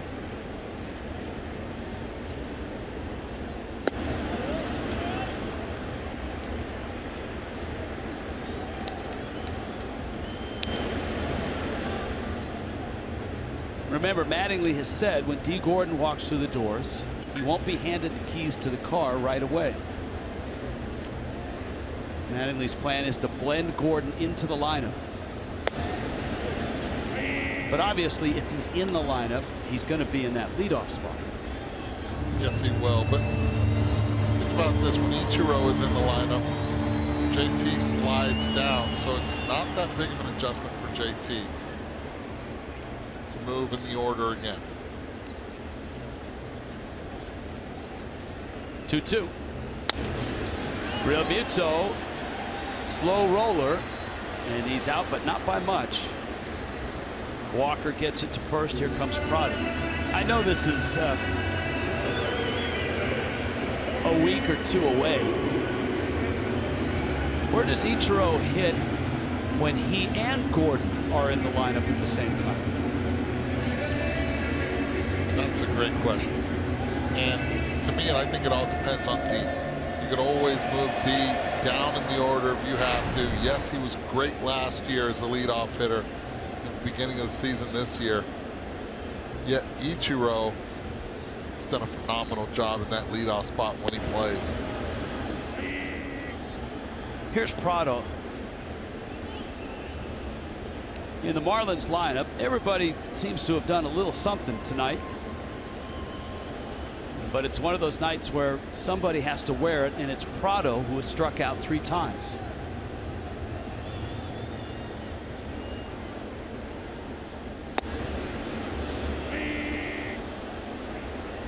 And it's 0-2. Prado had one of these nights the other night in Philadelphia until he got to extra innings and blasted a home run, and the Marlins won the game in 11 innings.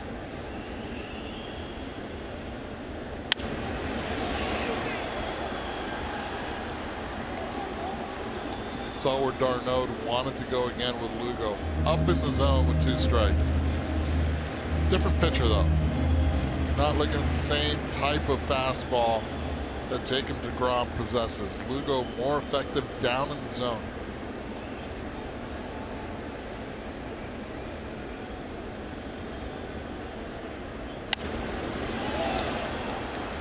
That one was a little more into Prado. And with deGrom, when he followed 2 fastballs up that Prado fouled off, then d'Arnaud asked for a slider down and away. Let's see if d'Arnaud continues the same pattern. Seth Lugo with the 0-2. Breaking ball into left field. He hung it. And Prado has his hit. 6-2. Well, you put a stake for Martin Prado at third base, and most likely or not, he will find a way to drive it in. 0 for 3, doesn't matter if he goes 0-2 on this at bat. You hang a curveball like that, his hands stay high throughout. Martin stays tall and drives it in through that 5-6 hole. Now Yelich takes a strike. Another nice night for Yelich. 2 for 2 with a walk. He scored 2 runs. Tell you what, if Daniel Murphy stumbles a bit and Yelich keeps hitting, Yelich has climbed to 324. Murphy started the night at 348. He's got a long way to fall if he is going to fall. But with the hamstring issues that Daniel Murphy has had in the last couple of weeks, you need a lot of legs to be able to withstand and keep that average up there. See how they react, but both national guys, Wilson Ramos, catcher at 334, that's pretty impressive. Yelich, foul. Just foul. That was Will Little, the third base umpire, who got a look at it. First he got out of the way of it, then got a look at it. Looked like a bullfighter right there. All he needed was that. Now that ball, believe it or not, was reviewable if it had been closer, because it landed behind the umpire. Anything that lands in front of the umpire is not reviewable. If it lands behind him, it is reviewable. And of course, it's foul, as you can see.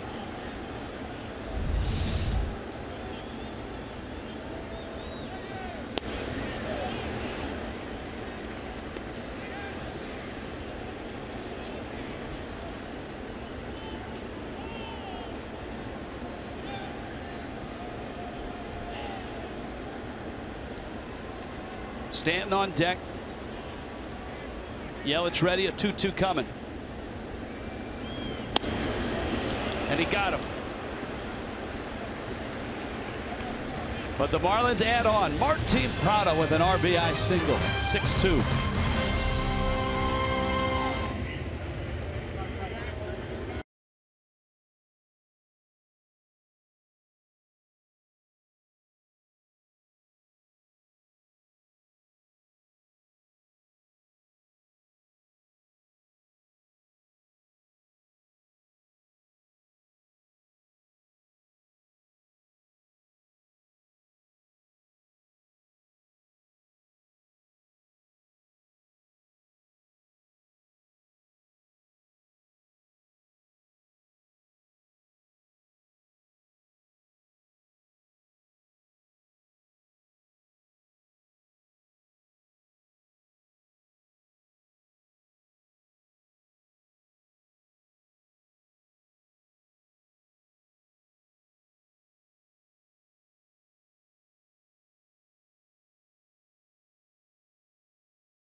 Let's check in with Jessica Blaylock. Jess? I'm hanging by the Bobblehead Museum because tonight is Dontrelle Willis Bobblehead Night. This is part of the All-Star Bobblehead promotion that the Marlins have been conducting all season long. The next giveaway will take place a week from today. Next Saturday, the Marlins are going to give away an Alex Gonzalez bobblehead. Gonzalez was a shortstop for the Marlins. He made his debut with the Fish back in '98, was an All-Star in '99, and won a World Series with the Marlins in 2003. So next Saturday, the Alex Gonzalez All-Star bobblehead giveaway. Guys, we will be ready for that. It's the St. Louis Cardinals against the Marlins on Gonzo Bobblehead Night. It's amazing the D-Train doesn't tip over with that bobblehead and that lean and delivery, right? No kidding. Well, Jose Fernandez is out there for the 6th. Neil Walker pulls a ground ball. Johnson to his right, deflects it. Dietrich got him. How about that? Nifty. With Jose at the bag.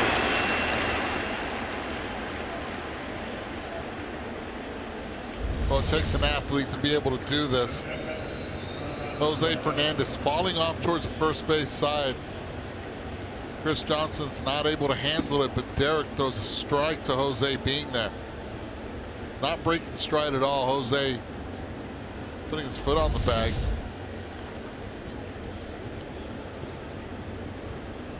So 1 out here in the 6th. Travis d'Arnaud for the Mets. He is flied out and struck out.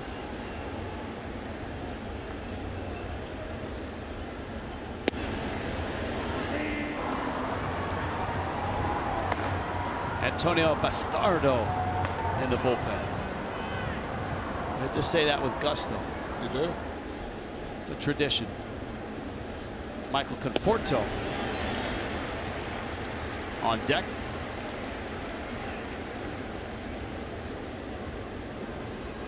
It's 0-2.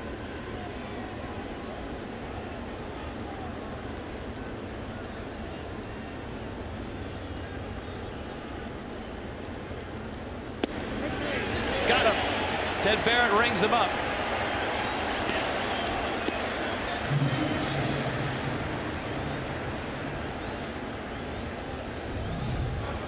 On Wednesday, the Marlins face the Phillies at 12:10.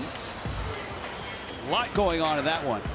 It's camp day and it's fill up your car with Chevron with Techron gasoline, and it's Chevron Crazy 8s ticket offer. Bring your receipt to Marlins Park ticket office. Choose between 2 Lexus Legends level tickets, 1 home plate box ticket for just $28. I think the biggest promotion on Wednesday is the fact that the Marlins are unveiling the 2017 All-Star logo. The commissioner will be here. It's camp day.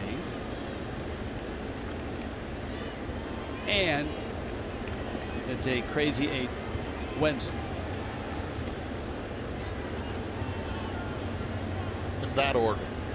Yeah, I think if you're gonna, if it's journalism 101, just like you took at Florida State, you want to lead with the headline, right? All-Star logo unveiled Wednesday. There we go. And then underneath that is commissioner in the house. Camp day. Camp day. Conforto with a pinch hit to right. Stanton over to cut it off. Does. And then, of course, if you're coming for all of those cool things, you can do it with a Chevron Crazy 8 offer. In that order. That kid right there has to play every day for them. They have to figure out a position for Michael Conforto. If they are not going to play him, send him back down. He's too good of a bat to be sitting on the bench. Yes, he struggled early on in the season, but he's the type of guy that can really change the composition of a team when his bat is in the lineup. Do you think that changes when Terry Collins and the Mets leave Marlins Park and somebody moves into center other than Lagares? It has to, and I know that Lagares is now playing center field because they want defense, because it's a big, spacious outfield. But if you're going to have to play center field, it doesn't matter what ballpark, just get him out there. Get him out there because of his bat. And then you can bring in defense later in the game for him. That's if you're that concerned with his defense.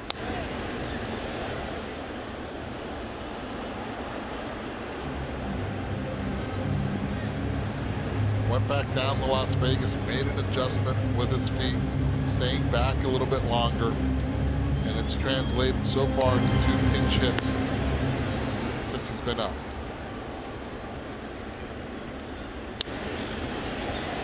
Dietrich backhands the line drive, robs De Aza, and ends the Mets into 6. 6-2 pitch.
Well, news and notes. Matt Kemp certainly had a big night.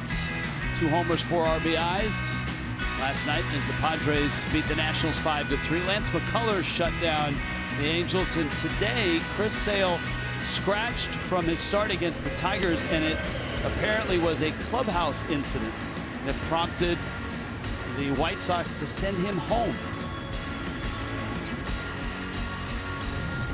Here in this one, Michael Conforto, who pinch hit, is going to stay in the ballgame.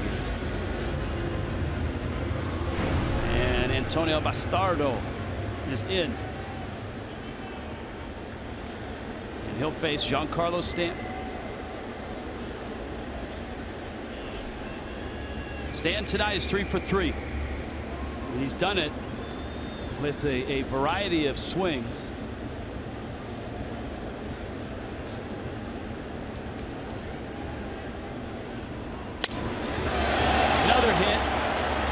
This one into right, though I'm not sure he was aiming in that direction. That kind of adds to the variety of swings he's had. He has, looking up in the zone, a little bit ahead. Look at that changeup grip right there, first pitch. Stays up. Hits it right off the end of the bat. Strong man, but he's really getting down early. See him loading early, getting himself in position to attack the baseball. His night started with a 118-mile-an-hour line drive single to left, then a 447-foot homer to left. Then when the Mets shifted around as Ozuna stands in, and Jacob deGrom pitching Stanton away with fastballs. Stanton merely poked one of those fastballs into right field for an RBI hit. And now he has his 4th 4-hit game. But it has been a while. His last one was 2012 in New York. These hits come in all shapes and sizes today for G.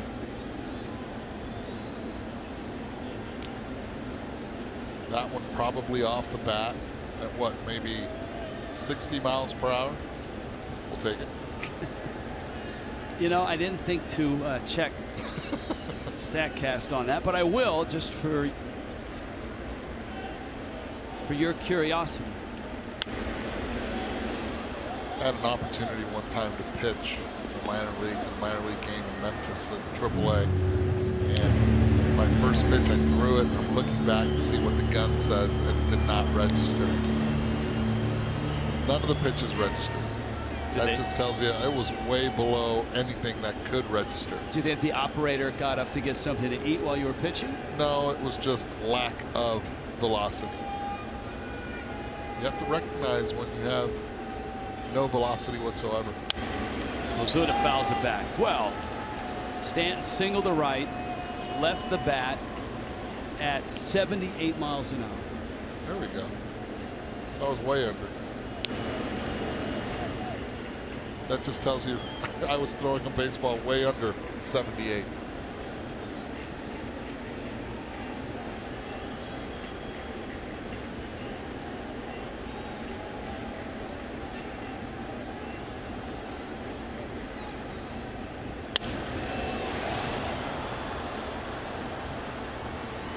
Granderson makes a catch.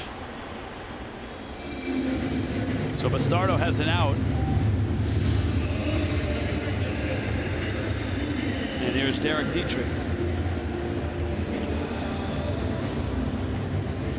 Still just a 4-run lead.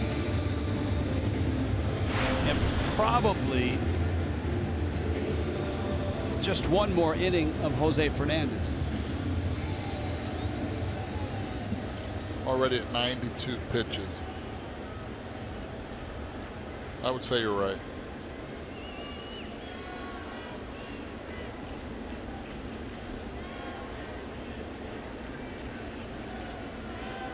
Nationals and Padres 2-2, top 8.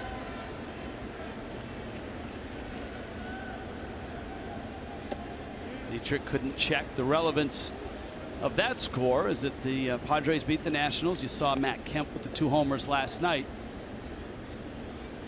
But right now it's tied at 2. The Marlins are 4.5 behind the Nationals. The Mets, with a win last night, are 5 back.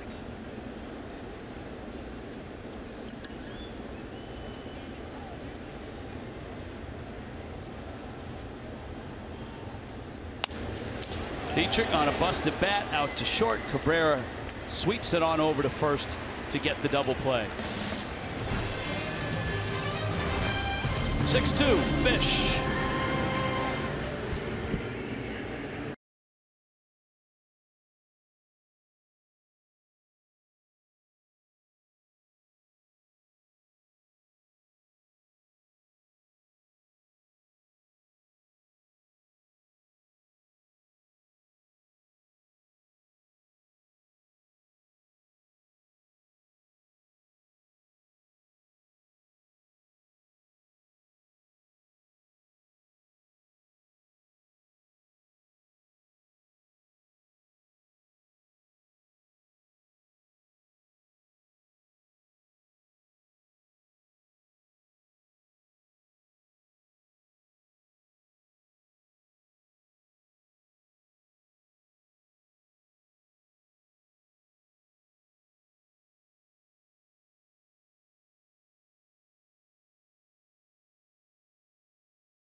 Dontrelle Willis calling his first home run on television. How about that? Great timing with Dontrelle in the booth and Giancarlo blasting one off the scoreboard, along with Eduardo Perez, Jessica Blaylock. Jeff Nelson is here tonight as well. Jose Fernandez ventures into the 7th. His fastball zips outside to Jose Reyes. One key for Fernandez. 6 strikeouts, rather pedestrian for him, but he's kept Reyes off base. Count 2-0. You see that dirt patch on the right side of his pants. Jose, not a guy that likes to use the rosin bag much. Growing up in Cuba, he just reached down and grabbed some dirt.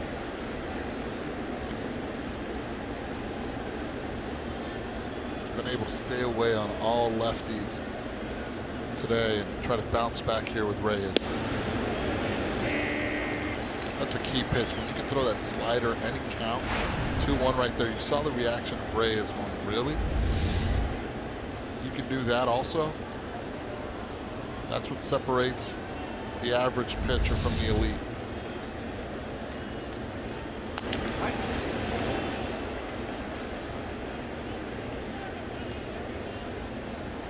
Miami's bullpen quiet. Seemingly Don Mattingly has told Fernandez, hey, the 7th inning's yours. 97 pitches. And Reyes busts his bat and pulls it foul. Now Ichiro, we shift to another storyline. Ichiro steadying himself for what probably will be a bottom of the 7th at bat.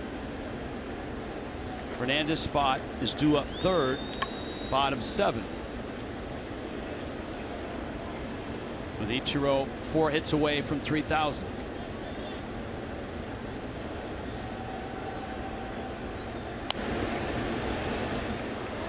Jose Fernandez getting all these foul balls here, raising the pitch count to Fernandez to 99.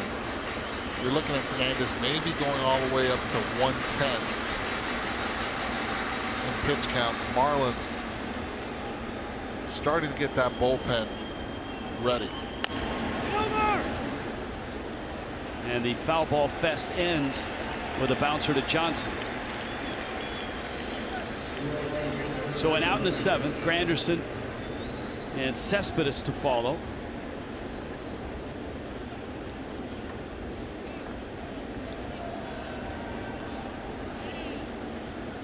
Well, Jose certainly, and we've seen it throughout his career, hates to come out of games. And will do everything he can to stay in, which is admirable. And many you hear say, well, why not let him just air it out and go for a complete game? You can't have it both ways. You can't have Jose pitching in meaningful games in late September and hopefully October and let him go for something like that in the middle of a season. The Marlins have been very proactive with his surgeon, with Jose, with doctors. They've mapped out the course they want to take. Different from how the Mets handled Harvey. Different from how the Nationals handled Strasburg. And I think the relationship that he has with his therapist, Ron Jacob, really is, it's a tight relationship. It's an honest relationship. Pop up, Prado. Jose communicates really well with Ron. They work out not only during the season, but also in the offseason, getting that work in, making sure that the forearm, the shoulders, the elbows, they're all strong enough to withstand the season. And listen, I think that was a big-time wake-up call for Jose after his surgery and the rehab that he did of dedicating himself to getting back on the field. You have to be able to protect him from that. Marlins have skipped him twice. They will skip him one more time in August around an off day. Cespedes takes a breaking ball for a strike. He's 2 for 2 with a walk. And all of that is to get him to late September at around 180 innings.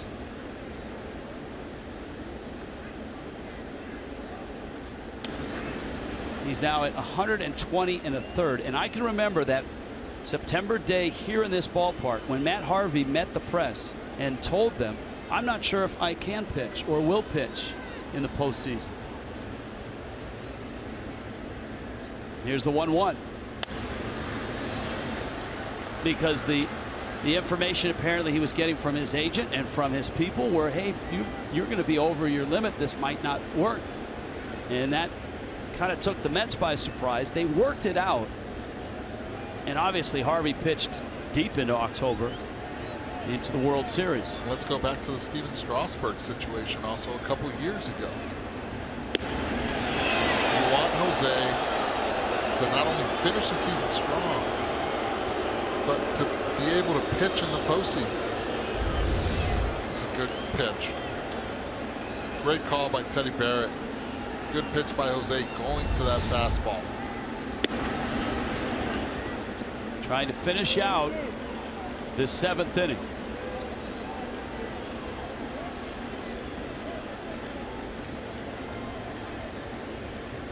He has options. He has options here. Slider or the fastball. Both he can throw them for strikes.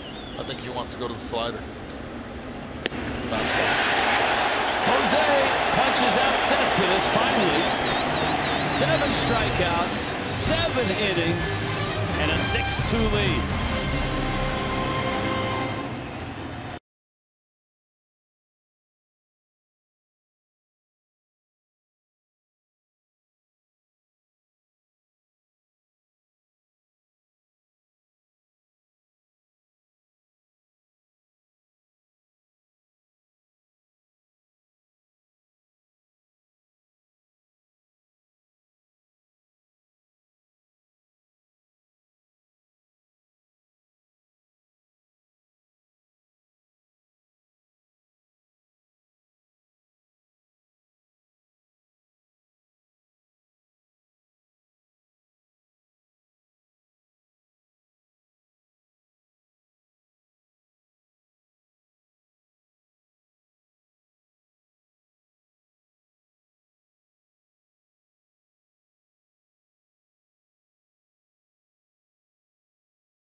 Secret handshakes, all of that for Jose in the dugout after his 7 innings. MLB.TV Premium, #1 live streaming sports service.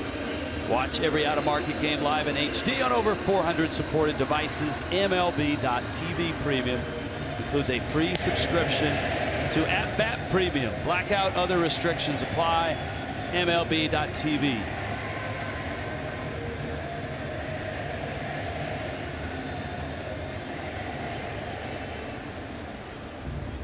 So it will be turned over to the bullpen for Miami. Meanwhile, for the Mets, Antonio Bastardo continues on. Chris Johnson, Adeiny Hechavarria, and probably Ichiro.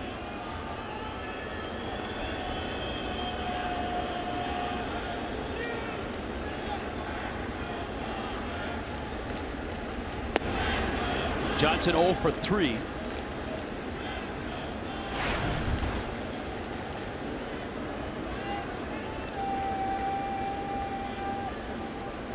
Well, with the lefty on the mound.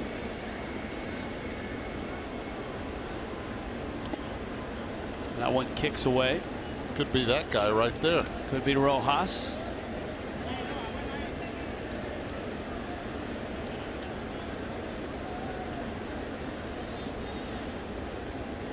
And as much as we want to see Ichiro hit, Don Mattingly still has to be smart and manage this game the right way.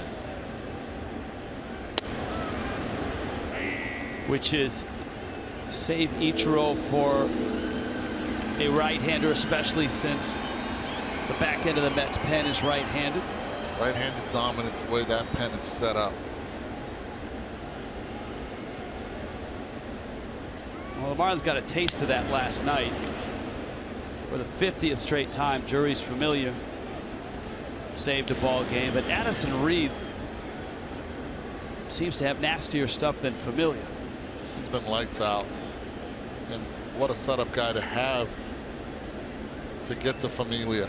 Shortens up the game. We saw it the last few years with the Kansas City Royals, and the Mets are doing the same thing.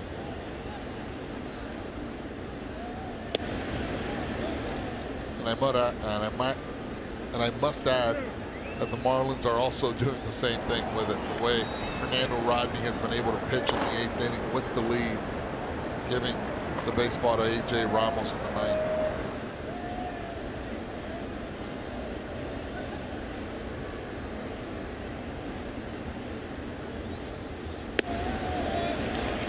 Well, the addition of Rodney, Johnson walks. The emergence of Nick Whitgren as well has really added depth to the pen and pushed the back end of the pen closer to the 5th inning, past the 6th inning. There's Whitgren with Mike Dunn. I think Jose's probably talking about his 2 hits. I think he is also saying, hey, you sure you don't want me to hit next? I'm just saying I had 2 hits. Why don't you save the position players? Let me hit.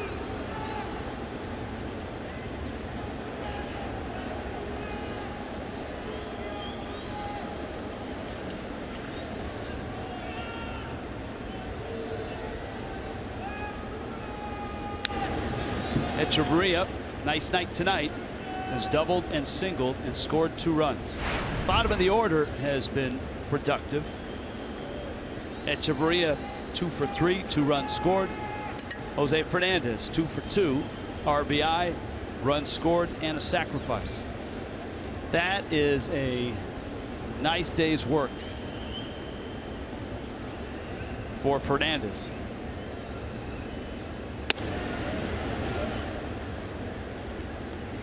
Fernandez just a week shy of his 24th birthday. The 31st of July.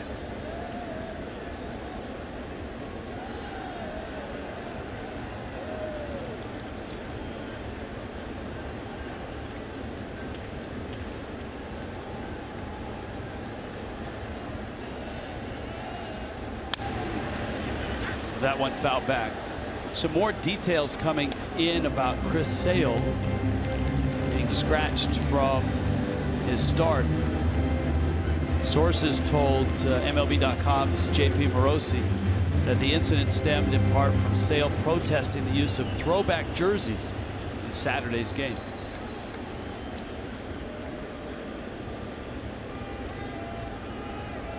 Matt Albers out of the bullpen made his first start since '08.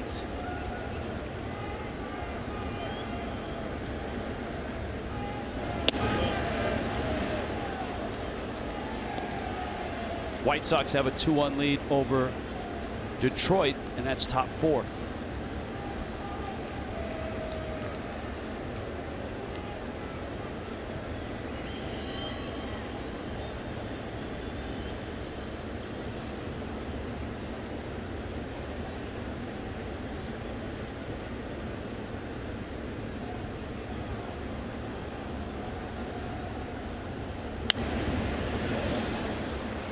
Long at bat continues for Echeverria.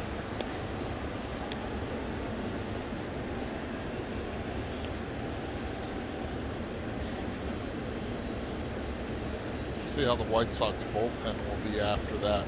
Alberts only went 2 innings. Dan Jennings, ex-Marlin, is on the mound for him, already gone an inning and 2/3.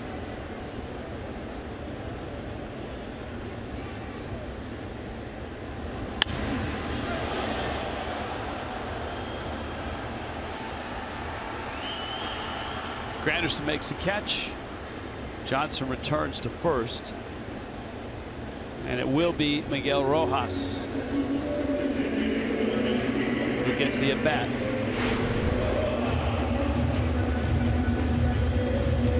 Did a nice game yesterday, getting 2 base hits the other way. Right off the bat, first 2 singles of the game for the Marlins. With all the rest that Don Mattingly was giving his infielders, his position players, Miguel Rojas has been able to keep his swing steady throughout, good timing throughout.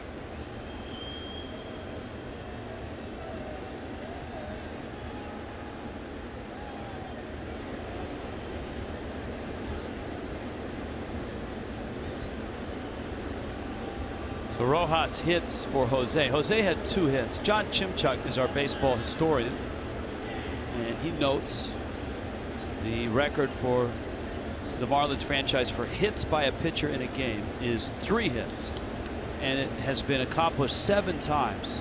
I know Dontrelle has to be in there. 3 times by Dontrelle Willis. 3 times by Dontrelle.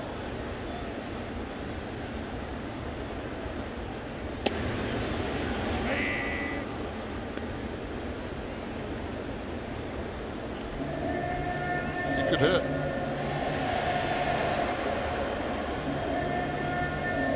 See, right in the middle of the order, Giancarlo 4 for 4. It's a 2-run homer in there. Yelich, a 2-hit night, has scored twice. Echeverria 2 hits. Jose Fernandez 2 hits.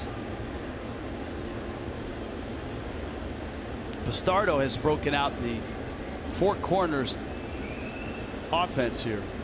It's really slowed the pace.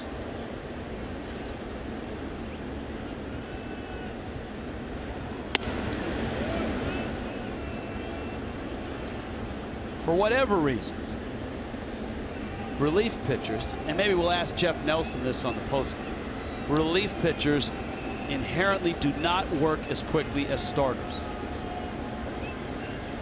And not just with runners on. I mean, even without runners on. I think it comes down to, especially when games are tight, they take their time. They want to make sure they make the right pitch. Right pitch selection, right location. Runner goes. Johnson with a head first slide to second. Ball was fouled off. Good jump. Yeah. Quality slide. But I just think late in games, pitchers know there's not a lot of room for error. Yeah, but I mean, don't starting pitchers have that same feeling? I don't think so. I think it's more about tempo with them. Starting pitchers are told more, stay on the dirt area. Let's go. Let's keep it going. Guarantee you, if an Adam Connolly would be in the back end of a rotation, he would not be as quick as he is as a starter. Rojas rolls it up the middle, bobbled there by Walker, and everybody's safe.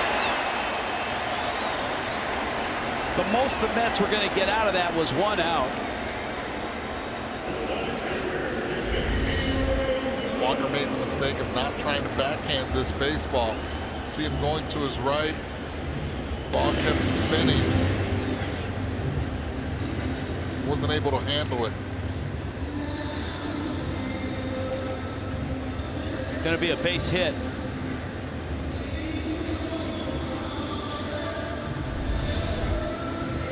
Don't look at me. Eyes wide open. Good for Miguel. Now Realmuto.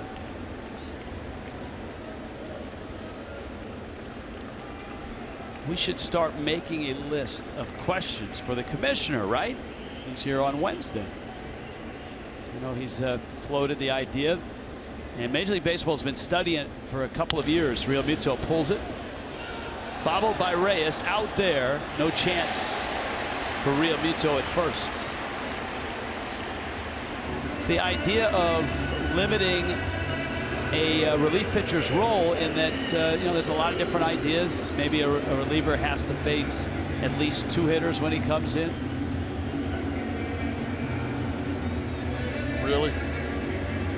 said I saw it. I saw it. I read it. They're floating the idea. I saw it. I read it. And if I wouldn't have read it on my phone, I would have thrown my phone away on that one. The game has a mystique to it. A lot of people want to rush through the game. There's so much urgency to end the game. That's the beauty of this game. There's not a clock on it. Little by little, they're starting to incorporate a clock. If you tell me what the rush is, then we'll talk.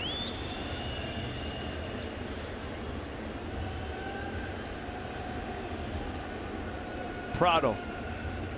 Well, go for it. Let's talk. There may be some of another generation. And it's not necessarily time of game, it's pace of play. That what the commissioner would like to see is a crisper pace. The game to move a little faster.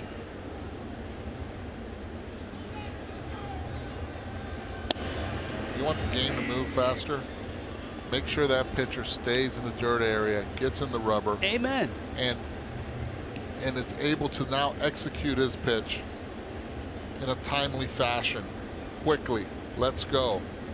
Aggressively. Amen. Because you talk about the hitters always stepping out. Well, the pitchers also step out after they throw the ball. Not Antonio Bastardo. He grabs that ball and throws it and gets right back on the rubber. Yes, he takes his time to make the pitch. Prado into left field, another hit and another run. And hustling is Real Muto, and he is out. Reyes will tag him. JT trying to get to third on the throw. The Marlins add a run and lead it 7-2.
Bomb by Stanton.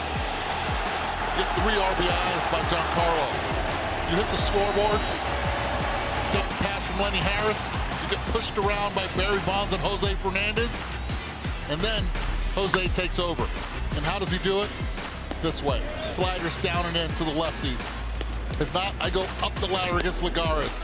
If not, down and away against d'Arnaud. Continue with Cabrera. Freeze d'Arnaud. And then the big man, get him high with a strike zone. Finish it off. 7 strong innings, 7-2 Marlins going to the top of the 8th. Now it's all yours. Wow, look at that. Listen to that. Hydrated. Yes, you are. You're eating your salted chips, so you are hydrated. Miguel Rojas is out at second base. Fernando Rodney comes into the ball game.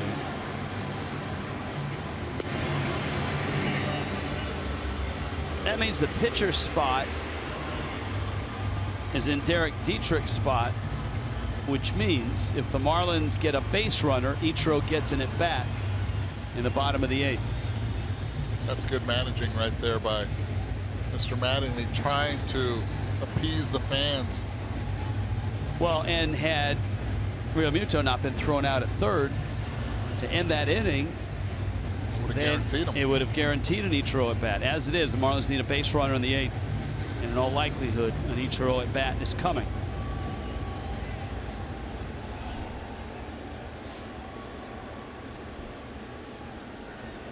James Loney has dribbled Cabrera, and a roller up the middle in center field. Loney's first hit of the night. He and Rodney saw each other last night. That's when Loney took him out with a 2-run homer. So a little bit of backup on the horse for Fernando Rodney.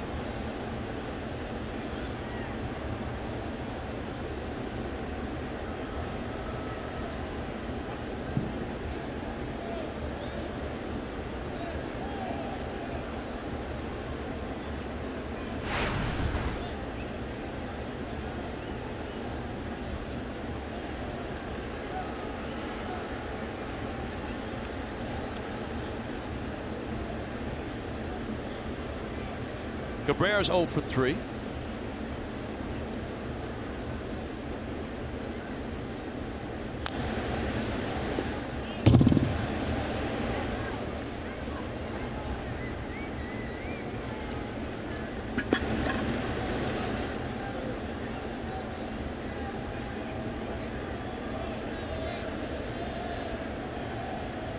Mets have a couple runs on 8 hits. So Jose Fernandez start.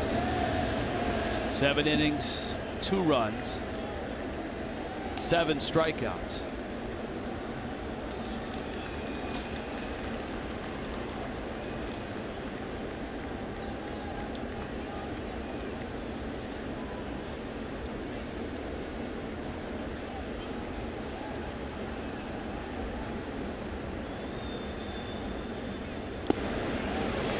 And Cabrera chases. Rodney gets a strikeout and the first out of the top of the 8th. Well, there's that changeup grip again. Fernando Rodney going to it down in the dirt. What makes it so effective is the ability of throwing it for strikes and balls consistently, being able to handle it anywhere he wants.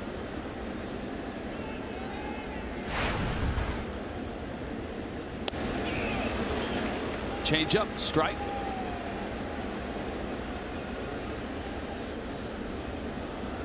Ichiro.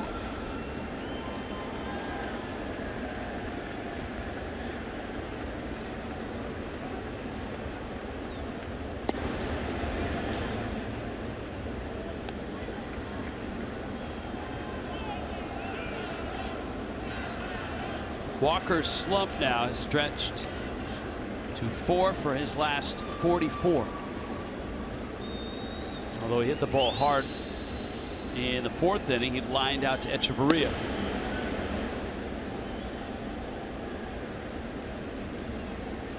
Nationals and Padres 2-2.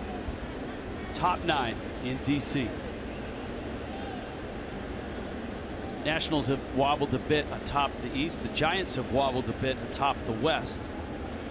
The Cubs have wobbled a bit atop the Central in the second half. Though the Giants did outlast the Yankees today 2-1. Cubs are losing to Milwaukee 3-1 in the bottom of the 8th. That is a plantain, or it's supposed to be. A little ripe.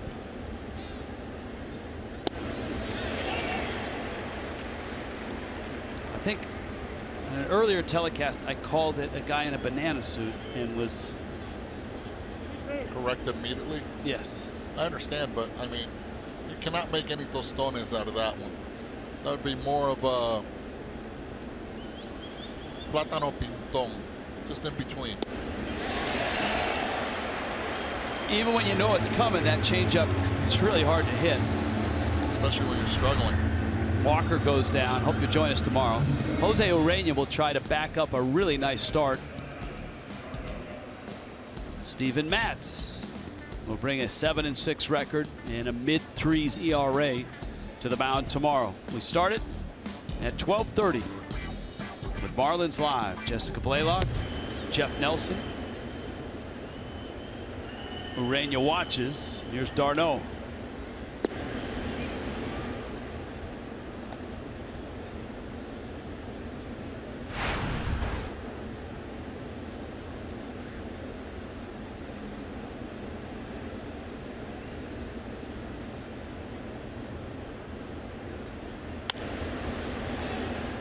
Into right, and a hit.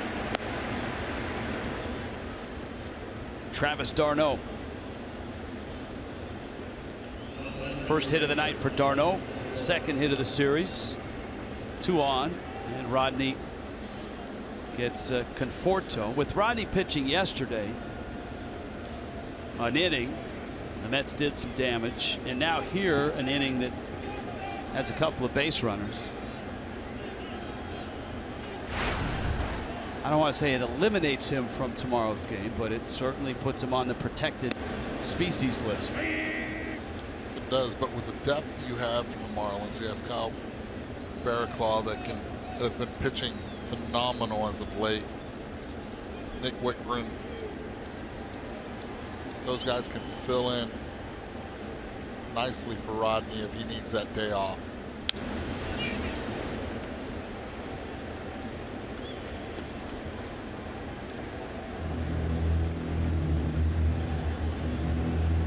Oh, 2.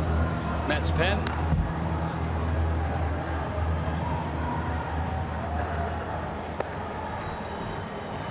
Blevins and Goodell. We just saw Goodell's brother in Philadelphia. And Conforto hit by a fastball in the back. Bags are loaded now.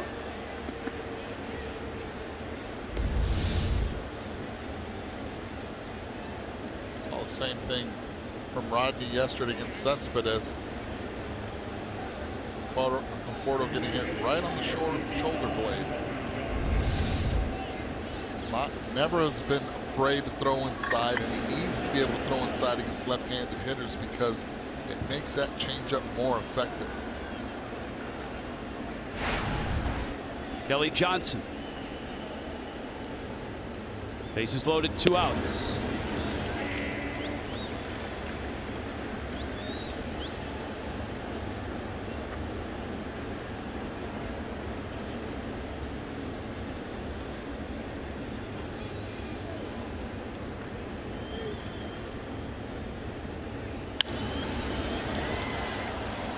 Another fastball, and it's 0-2. 7-2 Miami. Mets won game 1 last night, 5-3. Marlins trying to even the score, push a game between themselves and the Mets, and hopefully get some help from San Diego tonight against the Nationals. Barraclough is up.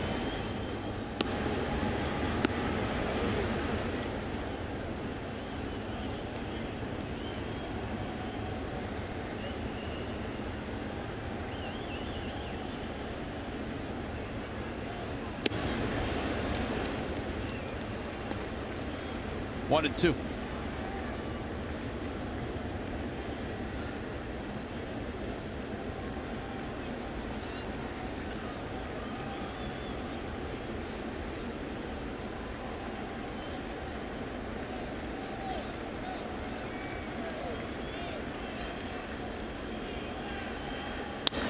To right, Stanton there, and he makes the catch at his knees on a sinking liner. Rodney survives the 8th, 7-2 Miami.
Jose Fernandez, and he's down below with Jessica Blaylock.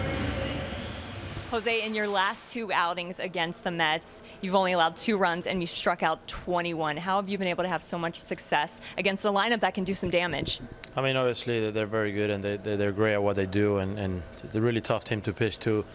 And you know, they're all professional hitters and they're all really good at what they do. I think that we try to keep that same game plan and try to make adjustments here and there, but you still got to look at your pitches. I think that JT is just getting better and better, you know, behind the plate, and just having the game plan is fun to watch. You know, it's fun to watch us growing together. I like it a lot. You worked yourself out of a bases-loaded situation in the top of the 5th. A lot of emotion for you and a conversation in the dugout with Don Mattingly. What did you guys talk about after that inning? It was a 6th, right? Yeah, or 5th. He told me, "How are you feeling?" I was like, "I'm pitching."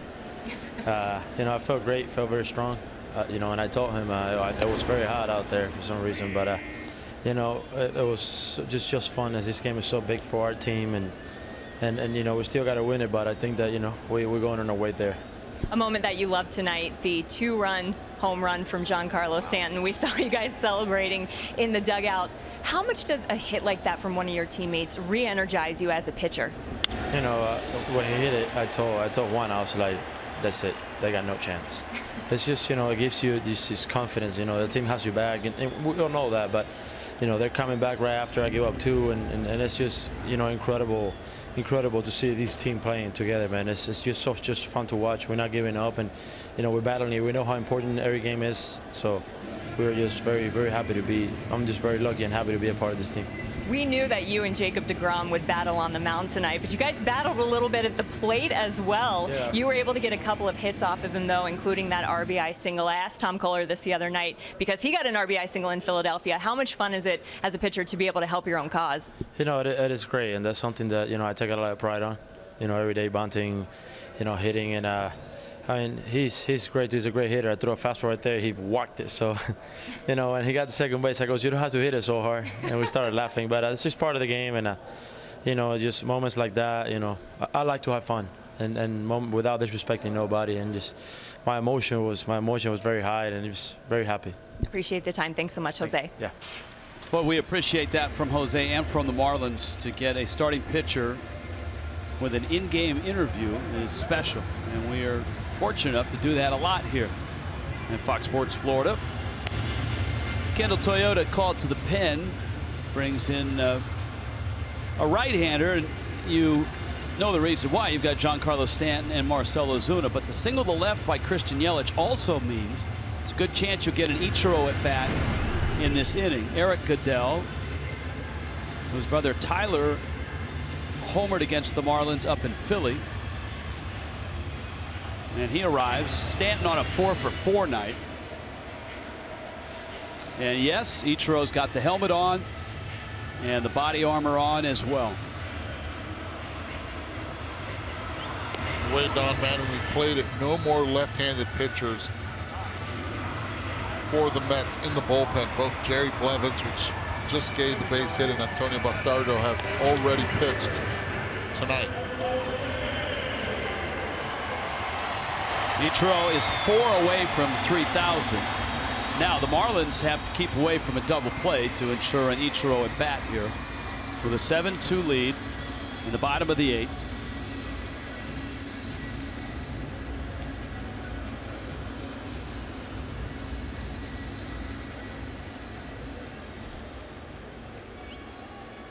Stanton climbs in. Yelich at first. 3 singles and a massive home run.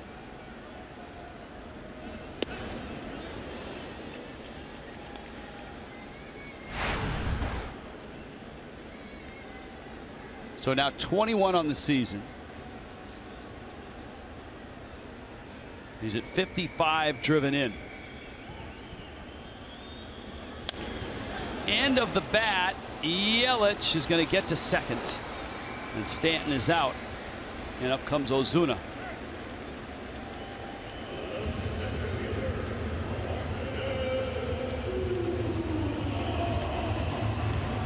Ozuna coming to the plate, and Ichiro pops out.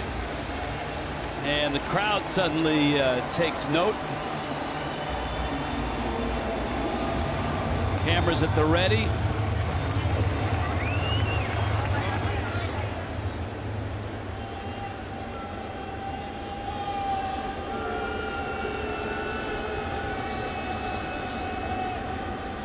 Ozuna has doubled, walked on a 1-for-3 night. He sends that one up high, shallow.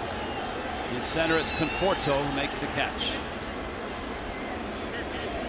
Now, batting practice. Now, remember, Ichiro's not in the starting lineup, but this is the media waiting for batting practice, all waiting to get this shot, and that's Ichiro stepping out. Simply of the dugout, just to get that shot. And so the crowd here on their feet.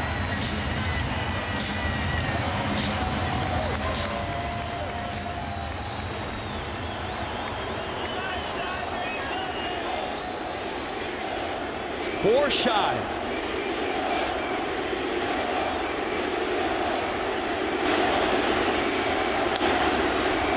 Strike one.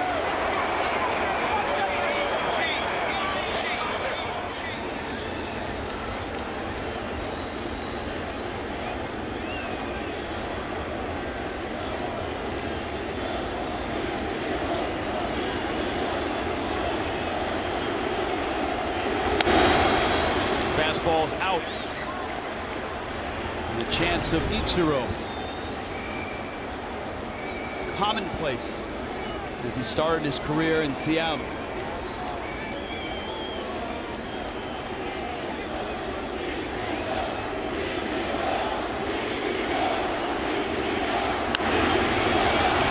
Flipped into the seats. And when he started his career in Seattle and came out of the gates and won the batting title, MVP, Gold Glove, was an all-star.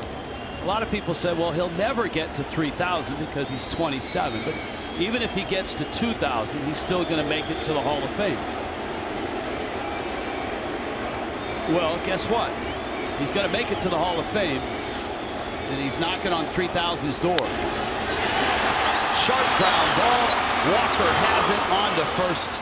And Ichiro out here, and the Marlins are done in the 8th. On to the 9th, 7-2 Fish.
Better half out there.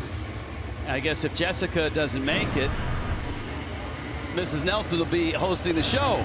There we go. How about that? Jessica Blaylock, Jeff Nelson. Checkers presents Marlins Live. Giancarlo, big night, post-game clubhouse reaction as well. Marlins are hopeful that it's a 7-2 finale, but there's work to do. Mets have 3 outs left, and the Marlins bring Nick Wittgren into the ball game. Wittgren has really been a nice addition to the pen. He'll get Reyes, Granderson, and Cespedes. It's all about his control. You see the strikeout to walk differential, 29, strikeouts to 5 walks. Jose Fernandez did that interview, and now he's back out to support his team as usual.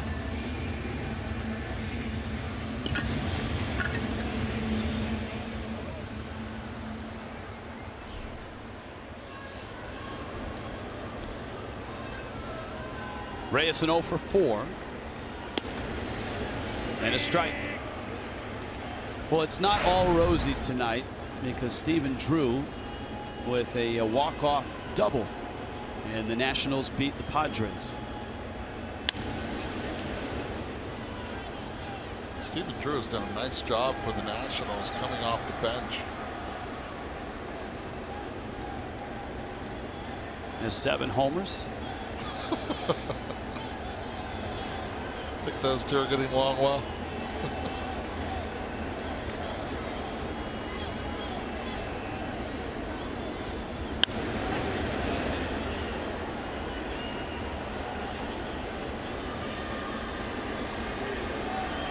Locked in thought is tomorrow's starter. Jose Urena trying to duplicate his first start of the season. Steven Matz, the lefty, for the Mets. Urena went 5 2/3 up in Philly, gave up just a run on 4 hits. That was a tight ball game all night. Marlins ended up winning it on the Yelich single in the 10th. Reyes has a hit. Now there's 2 goals here for Nick Wittgren.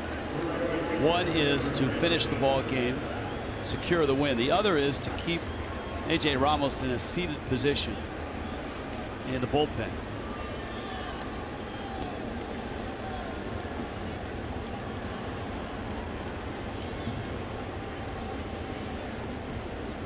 I don't think he accomplished that one. It will be a slow warm-up process for Ramos.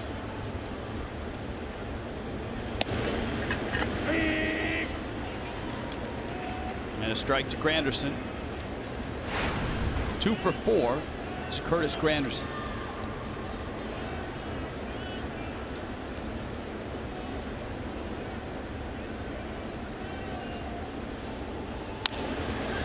Bouncer. Rojas Echeverria safe. That will be reviewed. Toby Bazzer with the call. Chris Johnson's reaction was that he was out, and we'll get our first look here. Back of glove. Well, Miguel has to get out of the way. Yes, Miggy, let's go. You got to cooperate. All right, here's another look.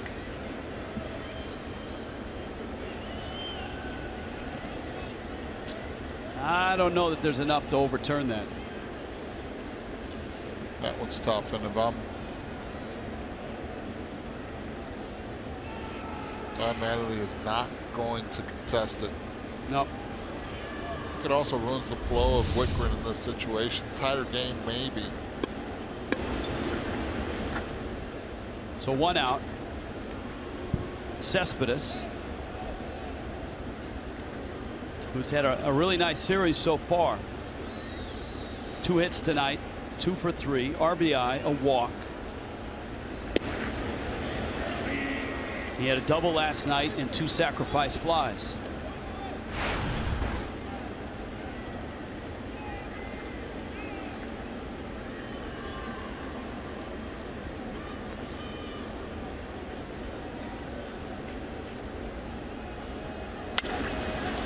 To right, and that's deep and in the corner. Stanton looking up, and it's foul.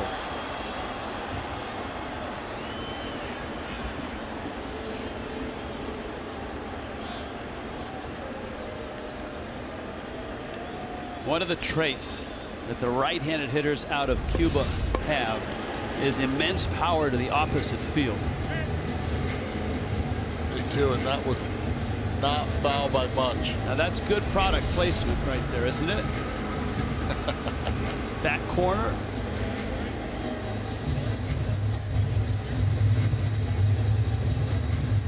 Very good product placement.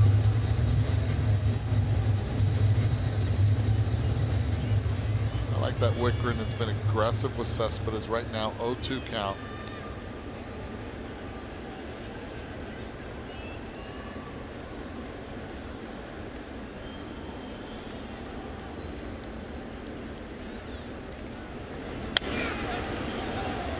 Stays at 0-2.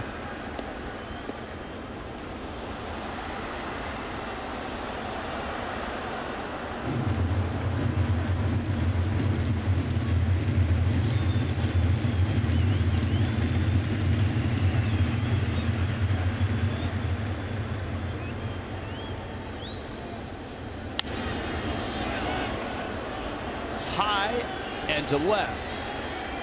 And Yelich makes the catch. Wittgren has 2 outs. Ramos' slow roll out in the bullpen continues. And here comes James Loney.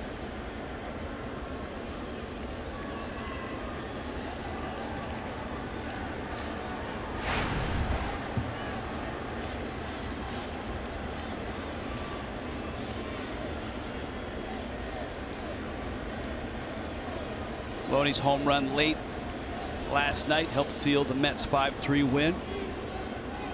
He's extended his hit streak to 7. Granderson's going to take second.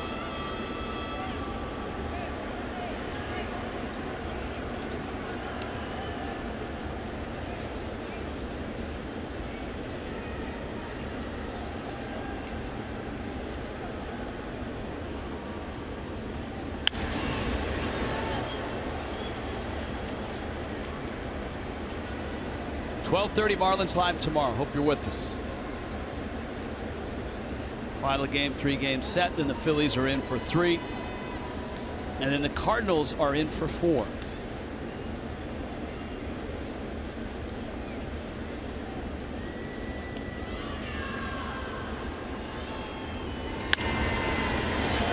In terms of importance, in terms of sizzle, maybe the biggest homestand that the Marlins have had in some time. It is, and Marlins hold on here. You're going for the rubber game tomorrow, but it sets the tone, and both teams are going to be in it all the way through the end. The way that both offenses are and also the pitching will keep them in the race throughout the end of September. Loney with a soft little dribbler. Prado bare hands, fires to first. Time to get the out. Ball game. Marlins win it. What a night. Jose wins his 12th. Stanton has 4 hits, including a massive bomb off the scoreboard on the wall.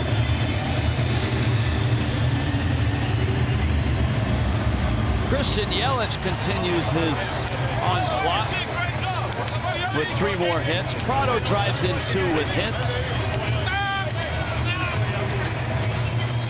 And the Marlins hang a loss on Jacob deGrom, who falls to 6-5.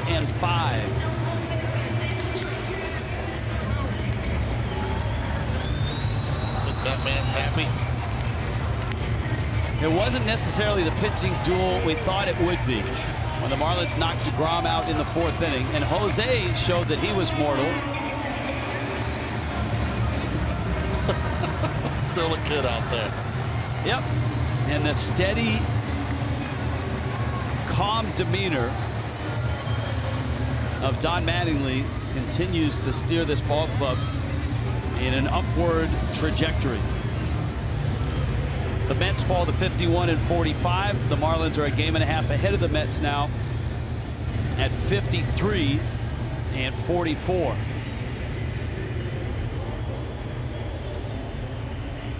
Let's go down to Jessica Blaylock. Jess? All right, thanks so much, Rich. Giancarlo, a monster home run for you tonight. How much do you feel like you changed the momentum of this game with one swing of the bat? Those first couple innings, it was like back and forth. It's like who's gonna take that bigger punch. So it was good to get up, and then we stayed up from there. By the way, Dontrelle Willis was in the booth with the guys tonight when you hit that home run. It traveled 441 feet, and he called it a chip shot for you. What do you think about that? I'll take it. I like it. All I need is it to go over the yellow line, but I'll take it. Hey, that's just the power that people have come to expect from you. Dontrelle Willis loved that home run. Someone else who loved that home run, Jose Fernandez. We saw you guys celebrating in the dugout. Take us inside that dugout and what it's like to celebrate with this team when you have a hit like that. It's huge. You know, we're all pulling for each other. We have the best. He's just the best, guys. Just the best. We got a chemistry, you know, like I've never seen before, so it's always fun. And being able to get hits off of Jacob deGrom, I mean, he's such a dominant pitcher. As we take a look at the home run, how were you able to take advantage of deGrom on that at bat? You know, we faced him over and over again through spring training and obviously, you know, in our division. So he's solid. He's going to hit his spots. You just got to get one out over the plate. Martin Prado talked about not necessarily overhyping this series, but these games, here it comes. Here it comes. Rakin, we've seen that before with G, and then, of course, the pie in the face. Hey, I even got a little bit of it that time. There you go. Hey, but it's always nice to get a pie in the face, Giancarlo, because that means you had a great game, something good happened, and you guys won. But to get these wins against the Mets, especially with how tight of a race it is in the division, how important was it to bounce back after losing the first game of the series? It's huge. It's, yesterday we were a little lackadaisical. You know, the energy was low and we still stayed in there, but it was good to come in today and take care of business. By the way, I'll take this little bit of shaving cream versus the entire Gatorade bath anytime. All right. Yeah. All right, thanks so much, G. Sure. No problem. Guys. All right, thank you, Jessica. Giancarlo Stanton, 4 hits. Home run number 21. 3 more RBIs. He's at 55. And the Fish actually doing a little NHK work there, I believe. Stanton big in Japan.